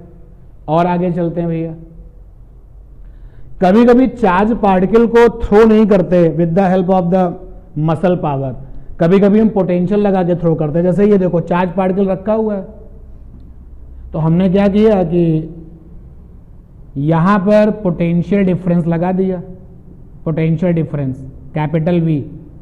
यहां बच के रहना पड़ेगा क्योंकि स्पीड के V को तुमने स्मॉल बनाया है और पोटेंशियल डिफरेंस के V को तुमने कैपिटल बनाया है। जैसे तुम पोटेंशियल डिफरेंस इसको दे दोगे तो इस चार्ज पार्टिकल में क्या पैदा हो जाएगी, काइनेटिक एनर्जी। फार्मूला क्या होता है, काइनेटिक एनर्जी बराबर होता है Q इंटू डेल्टा V, इलेक्ट्रोस्टैट्स का फार्मूला। Q क्या है, चार्ज है, डेल्टा V क्या है, पोटेंशियल डिफरेंस है। लेकिन हमने पोटेंशियल डिफरेंस को किससे लिखा है, कैपिटल V से। और इसलिए अगर वो पोटेंशियल डिफरेंस की चर्चा करते हैं तो फार्मूले को कैसा लुक देंगे, देखो ये बना हुआ है 2mk, नीचे है QB, तो m फॉर मास, k माने kinetic energy. Kinetic energy in terms of potential difference क्या होता है, Q इंटू PD, PD माने पोटेंशियल डिफरेंस, अपॉन में QB। ऊपर वाले Q से इस Q का काम तमाम हो जाएगा, तो ये बन जाएगा 2m बाई Q और साथ में क्या रह जाएगा, पोटेंशियल डिफरेंस, और ये रूट से बाहर कौन रह जाएगा, B। डन, पक्का। आप देखो ना इससे कैंसिल होगा, B तो बाहर ही रहेगा ना, तो रिजल्ट क्या आ गया, अंडर रूट में रहेगा 2m कैपिटल वाला V, जो कैपिटल वाला V है वो पोटेंशियल डिफरेंस है, और अपॉन में आएगा Q और इनटू में रहेगा 1/b। Now think about the numerical like this कि चार्ज पार्टिकल पर 1000 वोल्ट का पोटेंशियल डिफरेंस लगाया गया और उसको B के साथ 90 डिग्री एंगल के साथ फेंक दिया गया, बताओ रेडियस क्या होगी। तो अब आपके लिए फार्मूला कौन सा होगा, ये कैपिटल V वहां पर पोटेंशियल डिफरेंस है। तो साइड में जो ये डिस्कशन चल रहा है वो आपके इस रिजल्ट के बड़े यूजफुल तरीके से आप इसको यूज करेंगे। तो न्यूमेरिकल के लिए पहला पॉइंट तैयार हो गया, कितने सारे न्यूमेरिकल तैयार हो गए। और सुनिए इसी पर कभी कभी कंपेयर कराता है कि एक बच्चे ने फेंक दिया है प्रोटॉन को, दूसरे ने फेंक दिया है ड्यूट्रॉन को, और तीसरे ने फेंक दिया है अल्फा पार्टिकल को, और सबको फेंका गया है तो सेम स्पीड से फेंका गया है, यानी सबका V सेम है, लेकिन सबका M और Q, और ये तो M और Q तो अलग अलग हो गया ना, और B भी सबका सेम है। बताओ जो रेडियस बनेगी उसका रेशियो क्या होगा। तो यहीं पर आपको अपडेट दे दिया जाए, तुम इन तीनों के बारे में रिलेटिव स्टडी रखो, ध्यान देना, ये लिस्ट आपको पता होनी चाहिए। जैसे यहां पे नेम लिखते हैं,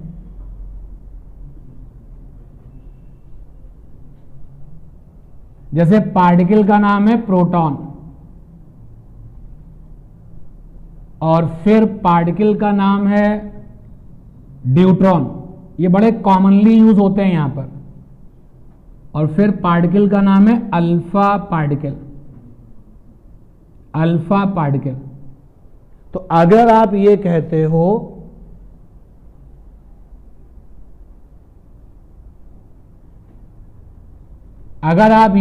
हो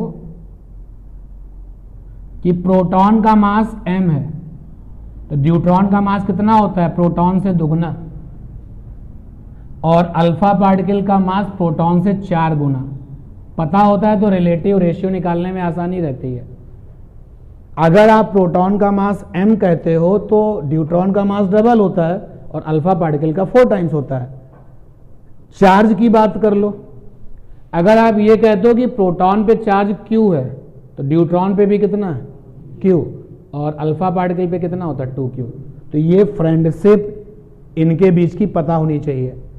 भाई जब आपसे कहेगा कि जैसे ध्यान देना इधर इस वाले केस में R प्रोटॉन का रेशियो R ड्यूट्रॉन का, D for deuteron, ratio R alpha particle का, तो तुम बराबर में लिखोगे M माने प्रोटॉन का मास, Q माने प्रोटॉन का चार्ज, V माने प्रोटॉन की स्पीड, और B माने मैग्नेटिक फील्ड। इधर चलते हैं, ड्यूट्रॉन पर आ गए।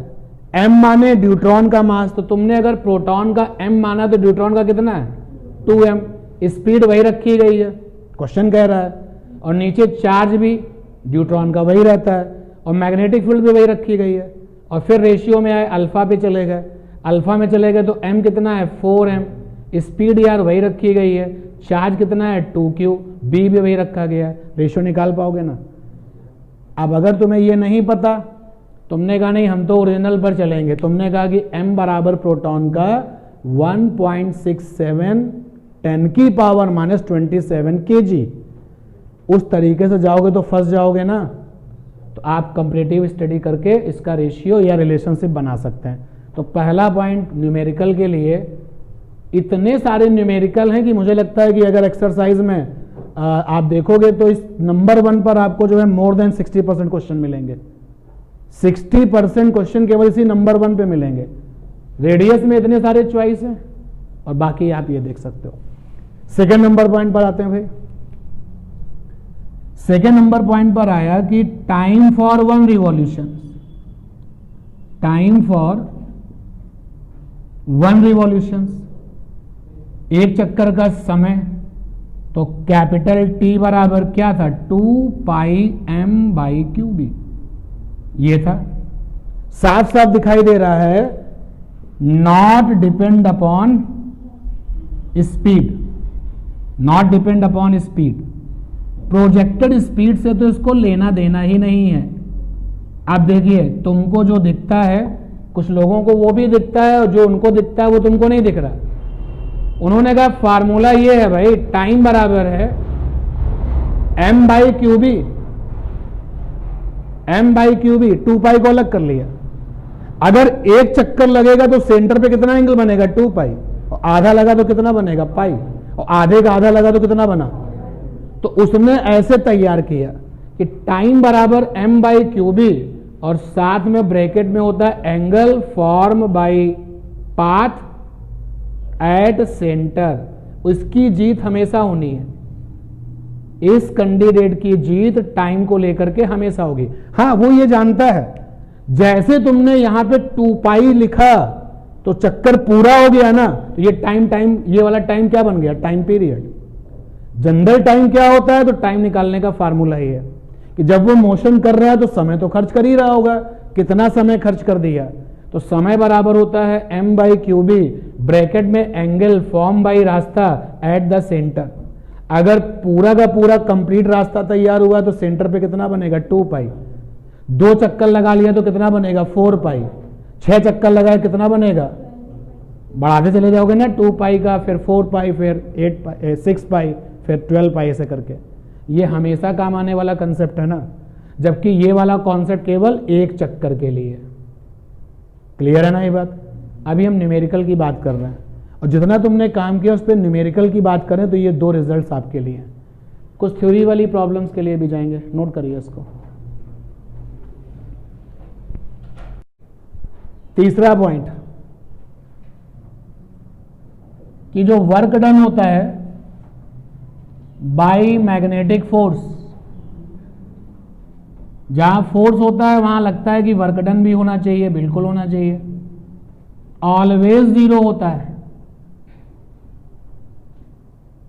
मैग्नेटिक फोर्स कोई भी वर्क डन नहीं कर पाता। क्यों नहीं कर पाता, उसकी वजह यह है कि फोर्स जो है वो वेलोसिटी के साथ परपेंडिकुलर है, और वेलोसिटी का साथी कौन है डिस्प्लेसमेंट। जो वेलोसिटी की डायरेक्शन वही डिस्प्लेसमेंट की डायरेक्शन। तो इससे ये पता चला, इससे ये मैसेज आया कि मैग्नेटिक फोर्स डिस्प्लेसमेंट के साथ भी परपेंडिकुलर है। तो जब डिस्प्लेसमेंट और फोर्स आपस में परपेंडिकुलर, तो वर्क डन बराबर होता है F into d into cos theta, theta 90, तो मामला खत्म हो गया। And that is why magnetic force से वर्क डन 0 होता है। और चौथा पॉइंट आया, ये थ्योरी का क्वेश्चन बना, क्वेश्चन आएगा कि work done by the magnetic force. अगर ऑप्शन दिए गए हैं तो आप 0 पे टिक लगाइए, हमेशा 0 है, ऑलवेज 0 है, कोई वर्क डन नहीं करता। और उसके बाद में फिर कि अंडर मैग्नेटिक फोर्स यानी कि FM, जब हमारे चार्ज पार्टिकल पर ये वाला फोर्स लगने लगा है, तो under magnetic force kinetic energy remain constant, नहीं बदलती। यानी अगर आप ये कहते हो कि हमने तो चार्ज पार्टिकल को 50 जूल काइनेटिक एनर्जी देकर के भेजा है, क्या मैग्नेटिक फोर्स लगने के बाद उसकी काइनेटिक एनर्जी में कोई चेंज आया होगा? आंसर है नहीं। क्यों नहीं? क्योंकि 11th स्टैंडर्ड में हम लोगों ने फंडा सीखा था W बराबर डेल्टा के, नाम था इस फंडे का work energy theorem. W for work, E for energy, T for theorem. तो वर्क एनर्जी थ्योरम में सीखने को मिलता है W बराबर डेल्टा के। W यहां पर क्या है? 0, तो डेल्टा के में छिपा है K फाइनल, K इनिशियल, तो देखो K फाइनल बराबर आ गया K इनिशियल। और इसीलिए काइनेटिक एनर्जी सेम, तो स्पीड भी क्या है? स्पीड भी नहीं बदल सकती, क्योंकि काइनेटिक एनर्जी किससे बनती? मास और स्पीड से, तो मास तो बदलेगा नहीं, तो स्पीड भी नहीं बदलेगी।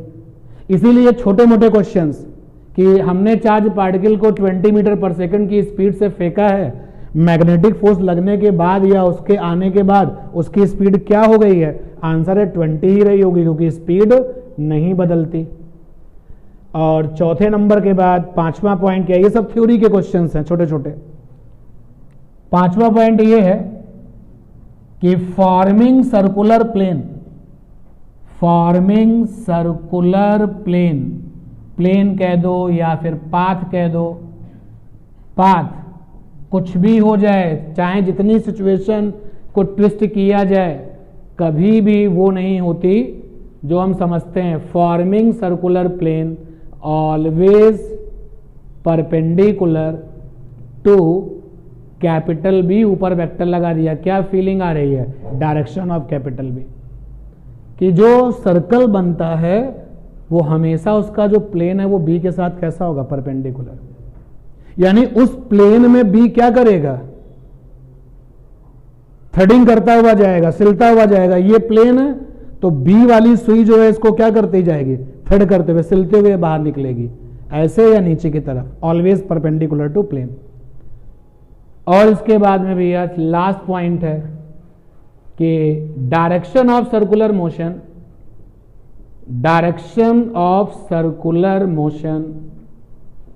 Is from V to FM along छोटा पाथ, छोटे पाथ को शॉर्टेस्ट पाथ। अगर आपको क्लॉक और एंटी क्लॉक का फैसला करना है, जैसे देखिए अब एग्जाम में क्वेश्चन इस तरीके से आएंगे कि चार्ज पार्टिकल की वेलोसिटी ये है और मैग्नेटिक फोर्स ये है, बताइए उसका सर्कुलर पाथ कैसा होगा? तो वेलोसिटी को FM की तरफ मोड़ दो, यानी सर्कुलर पाथ कैसा होगा? ऐसा होगा, ऐसा होगा। अपनी घड़ी से कंपेयर कर लो, यानी कैसा होगा? क्लॉकवाइज। इस तरीके के क्वेश्चंस आएंगे तो आप इसे फॉलो करेंगे, नोट कर डालिए।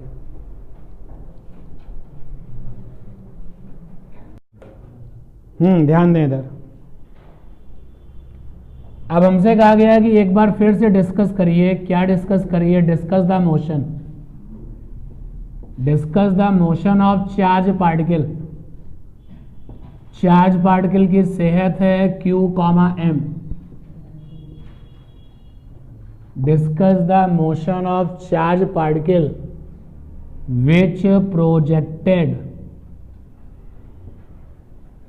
इन यूनिफॉर्म मैग्नेटिक फील्ड।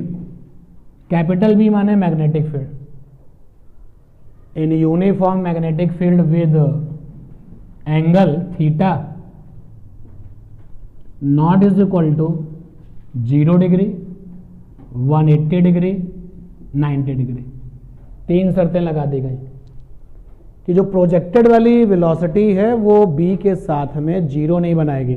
मान लेते हैं कि b की डायरेक्शन ये है, एक ही एरो बनाते हैं और हमने चार्ज पार्टिकल को ऐसे फेंक दिया है लाइक दिस। Q, M इसका सेहत है और ये थीटा है, ये वेलोसिटी है। मॉड ले लेंगे तो स्पीड बन जाएगी। आप देख सकते हैं जो डायग्राम मैंने बना रखा है उसको अगर हम देखें तो थीटा की वैल्यू जीरो नहीं है, और अगर आप चाहें तो नहीं कर सकते, क्योंकि अगर जैसे जीरो करेंगे तो मैग्नेटिक फोर्स क्या हो जाएगा, नथिंग। 180 भी नहीं है और 90 भी नहीं, क्योंकि 90 वाला केस तो डिस्कस कर चुके हैं ना हम लोग। तो जैसे तुमने ये काम किया तो क्या हुआ, इस वेलोसिटी का एक कंपोनेंट तो ये आ गया इधर v cos थीटा और v sin theta, v sin theta. उन्होंने कहा discuss the motion. Discuss the motion में पहला पॉइंट तैयार हो गया कि इस केस में वेलोसिटी के दो कंपोनेंट होंगे। कौन कौन, ऐसे नहीं v cos theta v sin theta. एक कंपोनेंट होगा जो अलोंग द मैग्नेटिक फील्ड होगा और एक कंपोनेंट होगा जो परपेंडिकुलर टू मैग्नेटिक फील्ड होगा। यार हमेशा अलर्ट रहा करो। मान लो अगर ये वाला एंगल थीटा है तो यहां का कंपोनेंट क्या बन जाएगा, v cos थीटा, वो क्या बन जाएगा, v sin थीटा। तो आपके कहने का तरीका जो है जनरल होना चाहिए। डिस्कस द मोशन का पहला पॉइंट आ चुका है कि अगर आप ऐसा करेंगे, जैसा कि आपने यहां पे हेडिंग में क्वेश्चन में लिखा है, अगर आप ऐसा करेंगे तो उस पार्टिकल के पास दो दो वेलोसिटी कंपोनेंट होंगे। उनमें से एक component along the magnetic field होगा, दूसरा component perpendicular to magnetic field होगा। और अभी अभी हमने देखा, क्या देखा था फंडा, रेडियस बराबर m/qb, और यहां क्या लिखते थे, velocity value perpendicular to b। तो r बराबर हो जाएगा m/qb, और इस डायग्राम के हिसाब से velocity value perpendicular to b क्या है, v sin थीटा।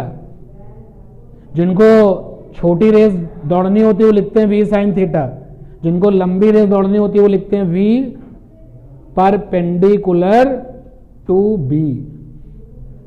यार आपको ऐसा क्यों लगता है कि वेलोसिटी का कंपोनेंट v sin थीटा ही होगा, कभी कभी क्या होगा v cos थीटा। देखो जरा ये डायग्राम, ये रहा b, ये रहा v, और किसी ने आपको परेशान करने के लिए ये थीटा कर दिया। अब देखिए वेलोसिटी का एक कंपोनेंट इधर जाएगा, क्या रहेगा, v cos थीटा, और इधर क्या जाएगा, v sin थीटा। तो अब आप फंस गए ना, अगर तुमने वैसे तैयार किया है, यहां लिखा v sin थीटा, तो फंस गए ना। आपको कैसे तैयार होना चाहिए, r बराबर m/qb, ब्रैकेट में वेलोसिटी की वो वैल्यू जो b के साथ क्या है, परपेंडिकुलर। तो वही यहां लिखा जा रहा था, ये मैं लिख रहा हूं v परपेंडिकुलर टू b। खत्म हो गया काम।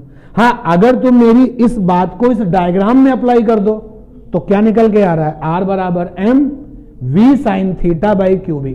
क्लियर है ना बात। अच्छा, अब मैग्नेटिक फोर्स अगर हम निकालें तो देखें क्या होगा। ट्राई करते हैं मैग्नेटिक फोर्स।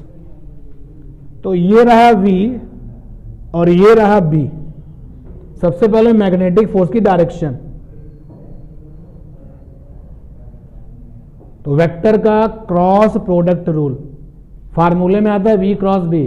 तो all the fingers of right hand should be along the पहला वेक्टर यानी v। फिंगर की कर्लिंग कैसे, छोटे रास्ते पर। तो जैसे मैं फिंगर की कर्लिंग छोटे रास्ते से करूंगा b की तरफ, अंगूठा किधर जाएगा, अंदर की तरफ। तो अंदर की तरफ जो गया अंगूठा तो वो क्या है, मैग्नेटिक फोर्स। तो अब की बार देखो भाई, वेलोसिटी के लिए ये ब्लू वाला ग्रीन वाला पेन और मैग्नेटिक फील्ड के लिए नीला वाला पेन, थीटा एंगल पर है दोनों। और जो मैग्नेटिक फोर्स है वो ये अंदर की ओर, मैं आपकी तरफ दिखा रहा हूं, ये मैग्नेटिक फोर्स। तो एक बार फिर से मैग्नेटिक फोर्स वेलोसिटी के साथ कैसा है, परपेंडिकुलर। यानी एक बार फिर से मोशन कैसा होगा, सर्कुलर।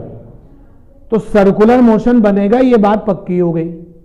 लेकिन v cos थीटा भी तो कुछ काम करेगा। तो अब ये v cos थीटा क्या करेगा, बोलेगा तुम अलोंग द फील्ड चलो भी, यानी तुम सर्कल तो बनाओ ही बनाओ। तो v साइन थीटा कहेगा तुम सर्कल बना लो, क्योंकि v साइन थीटा b के साथ क्या था, परपेंडिकुलर। रेडियस कौन बनाएगा, रेडियस वो बनाएगा जो b के साथ क्या है, परपेंडिकुलर। रेडियस कौन बनाएगा, रेडियस वो वेलोसिटी बनाएगा जो b के साथ कैसा है, परपेंडिकुलर। तो v साइन थीटा तो रेडियस बनाने में लग गया, और v cos थीटा कहेगा आगे भी बढ़ो। तो v cos थीटा आगे बढ़ाएगा, v साइन थीटा रेडियस बनवाएगा। जनरल वे में कहें तो ऐसे बोलेंगे कि वेलोसिटी का जो कंपोनेंट b के साथ परपेंडिकुलर है, कैपिटल B के साथ परपेंडिकुलर है, वो रेडियस बनवाएगा, और जो अलोंग द फील्ड है वो उसको आगे चलाएगा। ना दोनों बातों को फॉलो करो तो कैसा रास्ता बनेगा, हेलिक्स। मेरी फिंगर्स पे ध्यान दो, फिंगर, ये फिंगर क्या कर रही है, सर्कल भी बना रही है और आगे भी तो चल रही है। तो ये दोनों काम करेगा, ये पार्टिकल भी यही करेगा, सर्कल भी बनाएगा और आगे भी बढ़ेगा। तो ये रास्ता क्या बन जाएगा, हेलिक्स। डिस्कस द मोशन में आपका जो है नेक्स्ट पॉइंट ये आ गया। देखो पहला पॉइंट फिर से सुन लो मेरा, मैंने डायग्राम बना दिया है, अब डिस्कस द मोशन करना है। तो पहला पॉइंट हमारा बनेगा कि here velocity having the two components, one component will be perpendicular to capital b and this component form the radius, form the circular path radius, and other component is along the capital b, along the magnetic field, and this velocity component try to motion, particle पर motion को try करेगा। और इस तरीके से overall दोनों बातों को मानने के बाद रास्ता कैसा हो जाएगा, हेलिक्स। क्लियर है बात। तो जितनी स्पेस में ये क्वेश्चन आपका बन जाए और ये डायग्राम आपका बन जाए, उतनी जगह छोड़िए, जगह छोड़िए उतनी। पहला स्टार पॉइंट लिखो, फर्स्ट स्टार पॉइंट लिखिए, here projected velocity, here projected velocity having two TWO2 components, here projected velocity having two components, TWO2 components को अंडरलाइन कर लो। नेक्स्ट लाइन से वेलोसिटी कंपोनेंट परपेंडिकुलर टू, बिल्कुल नेक्स्ट लाइन से velocity component perpendicular to magnetic field, velocity component perpendicular to magnetic field. Magnetic field के आगे bracket में capital b, ऊपर वेक्टर लगा देना। Velocity component perpendicular to magnetic field, capital B, bracket close. Maintain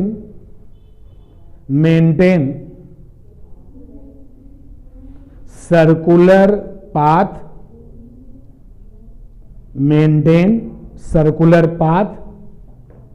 with radius such as, maintain circular path with radius such as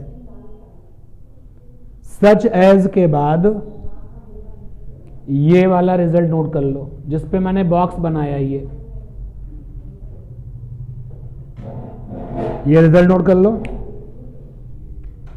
उसके बगल में इसको नोट कर लेना भाई, R बराबर m v sine theta by q b. इसको note तो कर लो लेकिन इसको याद नहीं करना है। याद किसको करना है, इसको याद कर लिया तो तुम फंसोगे आगे। ये नोट कर लो, ये जनरल है, दिखाई दे रहा है v परपेंडिकुलर टू b, यहां पर v साइन थीटा है, समटाइम्स v कॉस थीटा होगा। और इस डायग्राम, चूंकि अभी आपने स्पेस छोड़ दिया डायग्राम के लिए, तो इस डायग्राम के हिसाब से रेडियस क्या बनेगी, mv sine theta by q b. Done. ये वाला बॉक्स, बगल में ये वाला बॉक्स, याद इसको रखना है, इसको नहीं, इसको याद रखना है। हो गया। Second star point, next line पर आओ, अभी पूरा नहीं हुआ। देखो पहला स्टार पॉइंट था, पहले स्टार पॉइंट के बाद अगली लाइन से तुमने लिखा velocity component perpendicular to magnetic field maintain the circular path with radius such as, ठीक है ना। इसके बाद अगली लाइन से फिर आ जाइए, velocity component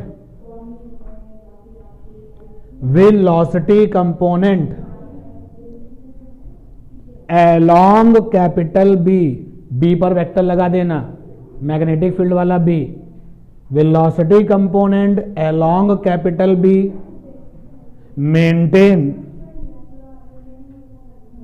maintain motion, velocity component along capital b maintain motion, ठीक है।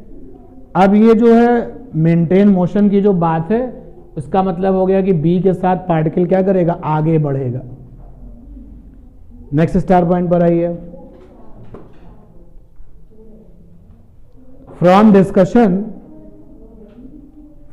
Discussion it is clear that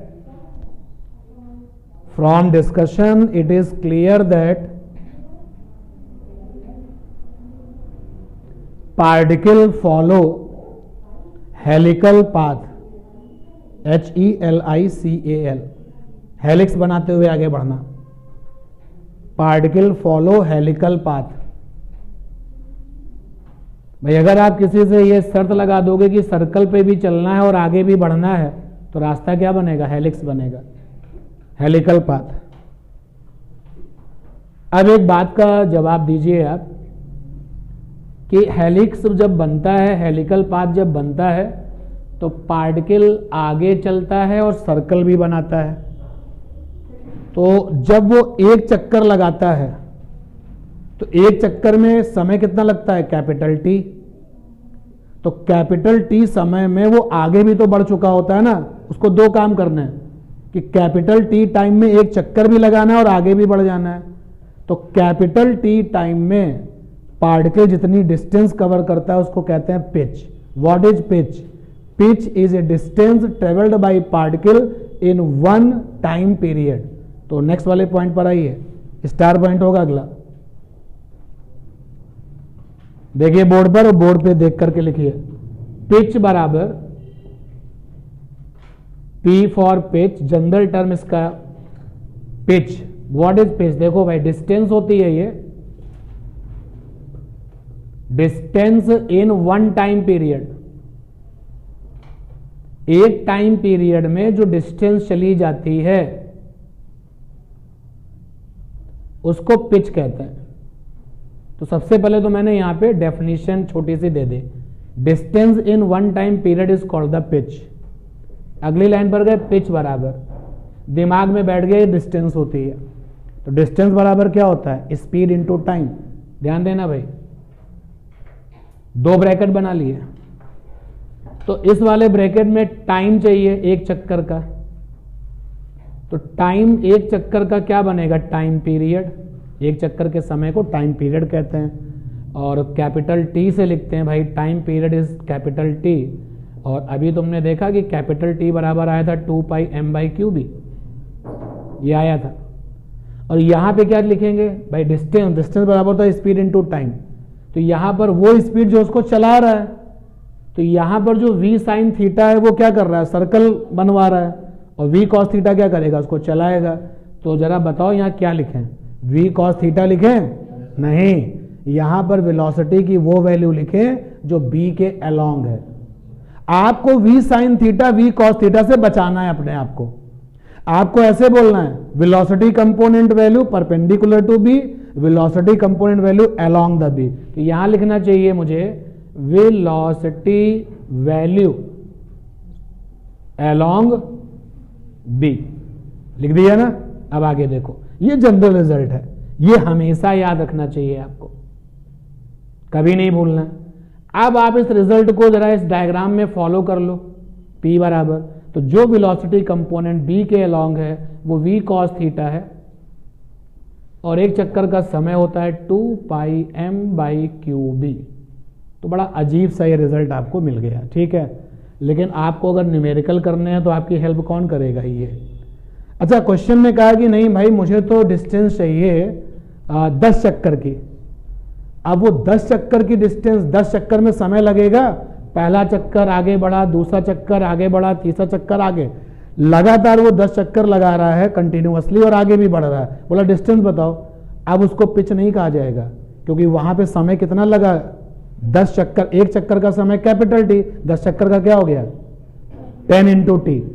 तो अगर आप डिस्टेंस निकालते हो तो फिर फार्मूला क्या बन जाएगा, तो यहां पे बन जाएगा डिस्टेंस बराबर velocity value along the b, और यहां पे केवल आ जाएगा क्या, सिंपल टाइम, टाइम फॉर 10 चक्कर, टाइम फॉर 100 चक्कर। बट अगर एक चक्कर का समय आप लेते हो तो वही डिस्टेंस क्या बन जाता है, पिच। इसको नोट करिए, इसको नोट करिए, इसको नोट करिए, इंक्लूडिंग दिस वन, और जो फिर आपने स्पेस छोड़ रखा है उसको भी। कंप्लीट हुआ डिस्कशन कि हेलिक्स बनाएगा और डीलिंग कैसे करेंगे रेडियस की, सिखा चुका हूं आपको। पिच का कैसे डीलिंग होगा वो भी आपको बता दिया। क्वेश्चन नहीं समझ में आया तो मैं भी इस क्वेश्चन को बोलता भी हूं और एक्शन मोड भी थोड़ा सा रखता हूं यहां पर कि आप क्वेश्चन को पढ़ करके किस तरीके का डायग्राम बनाएंगे। क्वेश्चन इतना फेमस इसलिए नोट में कर रहे हैं कि मतलब इसको ड्रॉप मत करिएगा, इस क्वेश्चन को साथ ही एग्जाम हॉल में जाइएगा, इतना फेमस क्वेश्चन है। तो हमारे पास में यूनिफॉर्म वायर है, ये रहा यूनिफॉर्म वायर, यूनिफॉर्म वायर। क्या क्या फीचर्स हैं इसके जरा देख लेते हैं। एक तो इसके पास में लेंथ है, एल है, लेंथ इसकी एल है, और resistance, resistance per unit length, per unit length. हमने हमेशा रेजिस्टेंस पर यूनिट लेंथ को जेड से लिखा है, हमने रो से नहीं लिखा। रो से इसलिए लिखा क्योंकि रो तुम्हारे लिए क्या बनता है, स्पेसिफिक रेजिस्टेंस। तो हम बिल्कुल नहीं चाहते कि आप कंफ्यूज हो जाओ। तो जब ये टर्म आया था फर्स्ट टाइम हमारे सामने, कब आया था, जब पोटेंशियोमीटर पढ़ते थे। तो अगर किसी वायर में 1 मीटर वायर के या 1 यूनिट लेंथ के वायर के रेजिस्टेंस की बात की जाती है तो रेजिस्टेंस पर यूनिट लेंथ कहलाती है वो।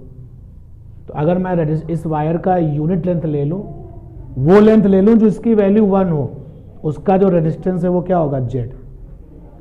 इसको हमने मोड़ दिया सर्कुलर शेप में, तो रिंग या कॉइल बन गई होगी, जो भी आप बनाना चाहें। तो ये वायर जो है फोल्ड हो गया, wire folded in circular shape. अब सर्कुलर शेप लिखा हुआ है तो आप दोनों ही पॉइंट पे बात कर सकते हैं, कॉइल बनाई होगी या फिर लूप बनाया होगा, तो कन्वर्ट हो गया ये। अब हमने इसको बैटरी से जोड़ा सिमेट्रिकली, अनसिमेट्रिकली। सिमेट्रिकली का क्या मतलब है पहले वो समझ लो। आपने एक टर्मिनल ये लिया, एक टर्मिनल ये लिया, ये बैटरी इसको जोड़ दिया। तो देखने वाले ने देखा कि भाई जो कनेक्शन पॉइंट है, कनेक्शन पॉइंट के आधा ऊपर और आधा क्या नीचे, ये सिमेट्रिकल हुआ। अनसिमेट्रिकल क्या हुआ, ऐसा ना हो। लेकिन दोनों ही केसेस में जो आंसर आते हैं, चाहे सिमेट्रिकल में करो या अनसिमेट्रिकल में करो, जो क्वेश्चन उसका आंसर सेम आना है। तो हम अनसिमेट्रिकल में जा रहे हैं।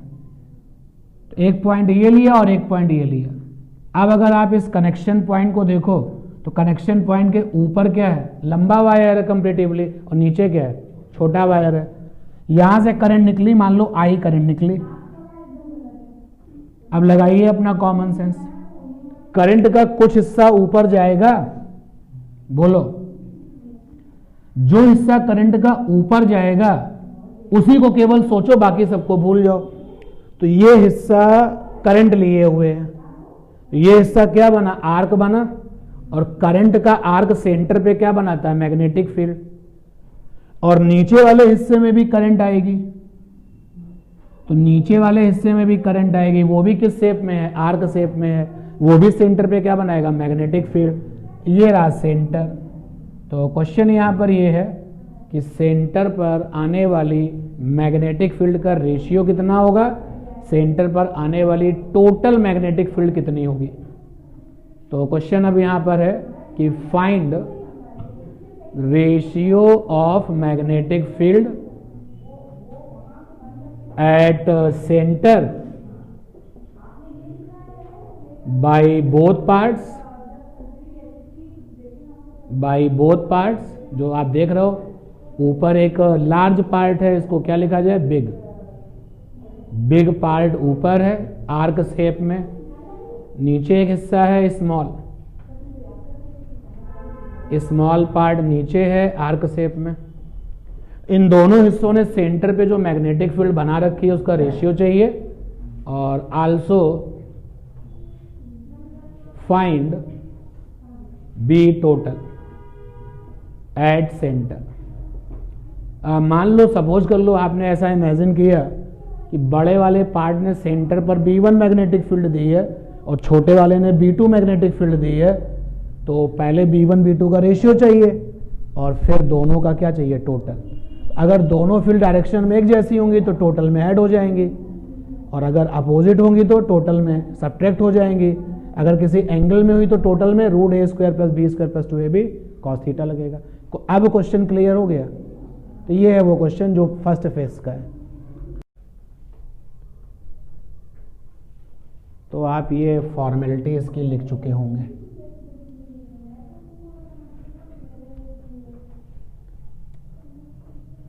अब आंसर देना है भाई।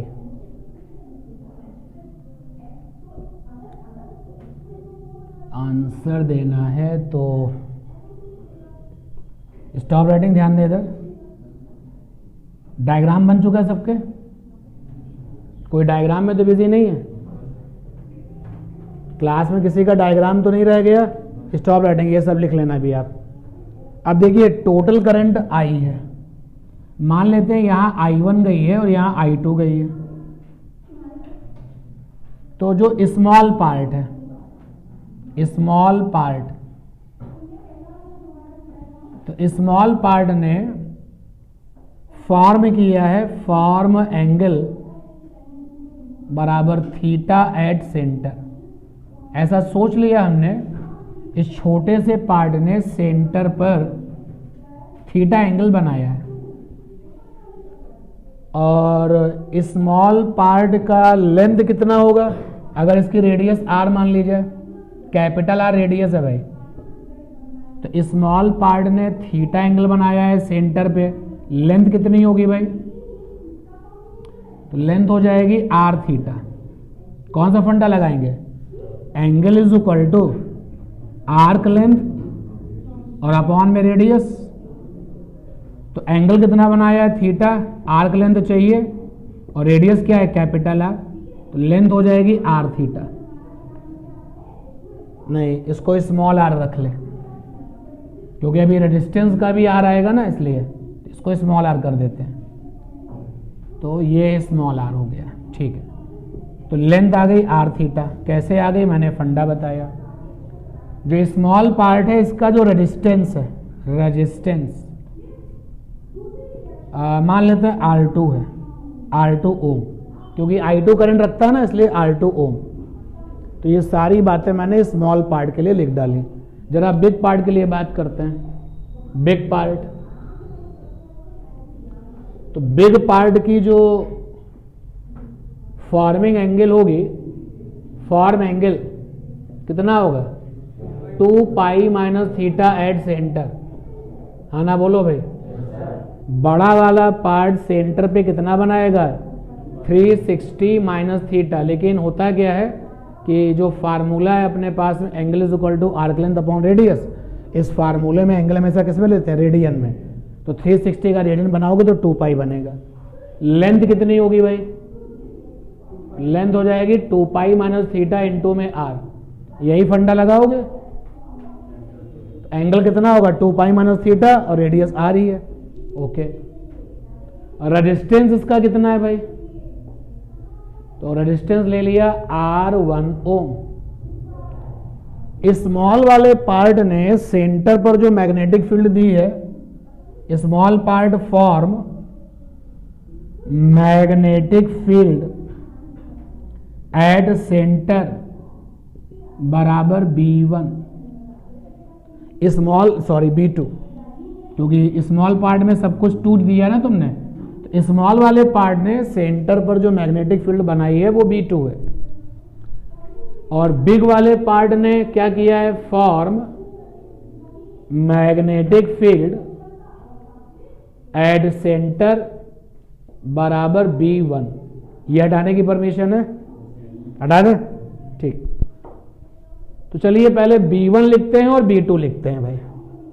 तो फंडा क्या था मैग्नेटिक फील्ड आर्क शेप के लिए, फंडा था मैग्नेटिक फील्ड आर्क शेप के लिए, 4 ब्रैकेट μ0/4π I बाई रेडियस, साथ में थीटा और n, ठीक है। चलो B1 लिखते हैं पहले। B1 बराबर μ0/4π I1 बाई रेडियस कितनी, स्मॉल आर, और एंगल कितना बनाया है B1 वाले बड़े पार्ट ने, 2π माइनस थीटा, n माने n। अगर आप सोचते हो 10 टर्न है तो 10 टर्न ऊपर भी होंगे, 10 टर्न नीचे भी होंगे। B2 लिखते हैं, तो B2 बराबर हो गया μ0/4π I2 बाई रेडियस, साथ में थीटा और ये n। अच्छा, B1 की डायरेक्शन कैसी होगी, फिंगर्स को करंट के साथ अंगूठा अंदर जाएगा, B1 क्रॉस वाला फील्ड है, और B2 की डायरेक्शन कैसी होगी, बाहर की तरफ, और B2 बाहर वाला फील्ड है। इक्वेशन 1 और इक्वेशन 2, पहले फेज में रेशियो निकालना, रेशियो ले लेते हैं भाई। तो B1 बाई B2, सारे बड़े बच्चे ध्यान दें, क्या बचेगा, I1 by I2 into 2π minus theta by theta, ये तो बचेगा। करंट का बंटवारा हुआ है, बड़ा वाला पार्ट और छोटा वाला पार्ट किस में है, सीरीज में या पैरेलल में? बड़ा वाला पार्ट जो आप देख रहे हो, स्मॉल पार्ट और बिग पार्ट, सीरीज है या पैरेलल? अरे सीरीज कहाँ है यार, पैरेलल है ना। अरे बताओ, तुम बताओ, सीरीज है कि पैरेलल? किसी को सीरीज लग रहा है क्या? सीरीज और पैरेलल की सीरीज कनेक्शन और पैरेलल कनेक्शन का शॉर्टकट क्या है? बड़े वाले पार्ट के 2 टर्मिनल हैं और छोटे वाले पार्ट के भी 2 टर्मिनल हैं, सेम पोटेंशियल से जुड़े हुए हैं। भाई अगर ये प्लस है और ये माइनस है, तो बड़े वाले पार्ट का ये किनारा प्लस, बड़े वाले पार्ट का ये किनारा माइनस, तो सेम टर्मिनल यहां पर भी छोटे पार्ट के लिए प्लस और यहां क्या माइनस, यानी दोनों के पास पोटेंशियल कैसे हैं, सेम। तो पैरेलल कॉम्बिनेशन है, क्लियर ये बात। और पैरेलल कॉम्बिनेशन में पोटेंशियल क्या होता है, सेम। तो इसलिए I बराबर होगा V बाई R, R माने रेजिस्टेंस, तो यहां से हो जाएगा I1 बराबर V बाई R1 बड़े पार्ट के लिए, और I2 बराबर हो जाएगा V बाई R2 छोटे पार्ट के लिए। पोटेंशियल सेम क्यों रखा है, क्योंकि पैरेलल कॉम्बिनेशन में पोटेंशियल क्या होता है, सेम। तो यहां पे I1 बाई I2 देखो कितना आ गया, तो आ गया R2 बाई R1। बोलो भाई, इसको भी यहां पे ड्रॉप करते हैं, 3 नंबर इक्वेशन छोड़ देते हैं इसको भी, ठीक है, यहां तक आ गए। अब ये क्लियर हुआ इतना, बोलो। अब रेजिस्टेंस बराबर क्या होता है, रेजिस्टेंस बराबर होता है रो एल बाई ए। तो R1 बराबर देखिए, मान लेते हैं ये वायर चांदी का बना है, सिल्वर, तो ऊपर वाला पार्ट भी चांदी, नीचे वाला पार्ट भी चांदी, तो रो क्या हो गया, सेम। तो रो माने रेजिस्टिविटी, एल माने लेंथ, बड़े वाले की लेंथ ये रही 2π माइनस थीटा, साथ में R। और एरिया माने क्या होगा, थिकनेस।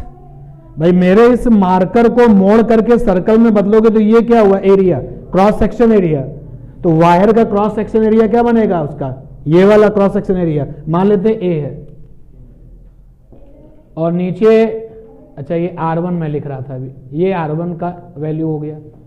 R2 लिखता हूं, स्मॉल वाला जो पार्ट है, अगर ऊपर है कॉपर तो नीचे भी है कॉपर, मटेरियल सेम तो रेजिस्टिविटी सेम। लेंथ कितनी है भाई, R थीटा, एरिया तो वही रहेगा ना, दोनों को डिवाइड किया, जैसे ही दोनों को डिवाइड किया तो R2 बाई R1 चाहिए। तो R2 बाई R1 एक बार फिर से आप बताइए, R2 की वैल्यू है rho theta R by capital A, R1 की वैल्यू है rho 2 pi minus theta R by capital A। तो कितना निकल के आया R2 by R1? Theta upon 2 pi minus theta. ठीक है, ये आया सपोर्टिंग बॉक्स।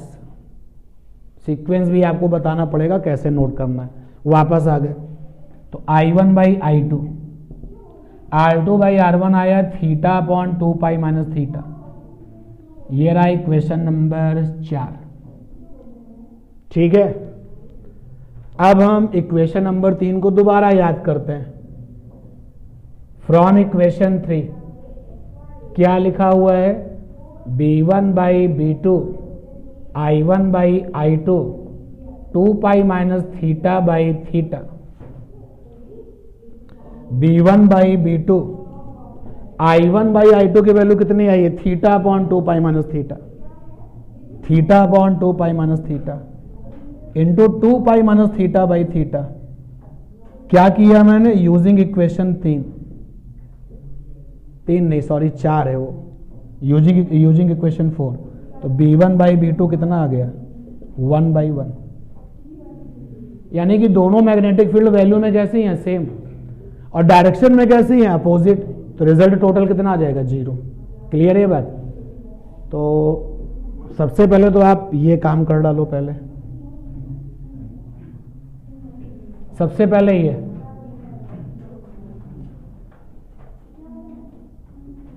सबसे पहले आप नंबर 1 ये कर लीजिए।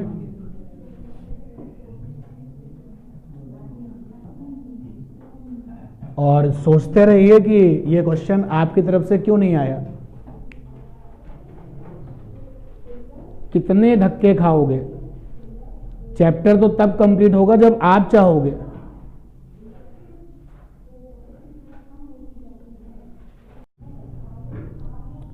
पहले आप इसको नोट करिए, नंबर 1 ये जिसमें डायग्राम भी है, I1 I2 भी है, बिग पार्ट स्मॉल पार्ट भी है, थीटा भी है, 2 पाई माइनस थीटा भी है, सेंटर भी है, नाम नहीं है कुछ इसका। टोटल करंट I है, डिस्ट्रीब्यूशन के बाद I1 I2 है। फिर नंबर 2 में इसको नोट कर लीजिए। जैसे आप नंबर 1 नंबर 2 सीक्वेंस में नोट करेंगे तो ये नंबर 3 है आपका। ये शुरू हो गया, कहां जाके खत्म हुआ? यहां पे खत्म हुआ। नंबर 3 ये फिनिश हो गया, और नंबर 3 का बचा हुआ पार्ट ये रहा। सीक्वेंस सबको पता ना कैसे नोट करना है? बोलो।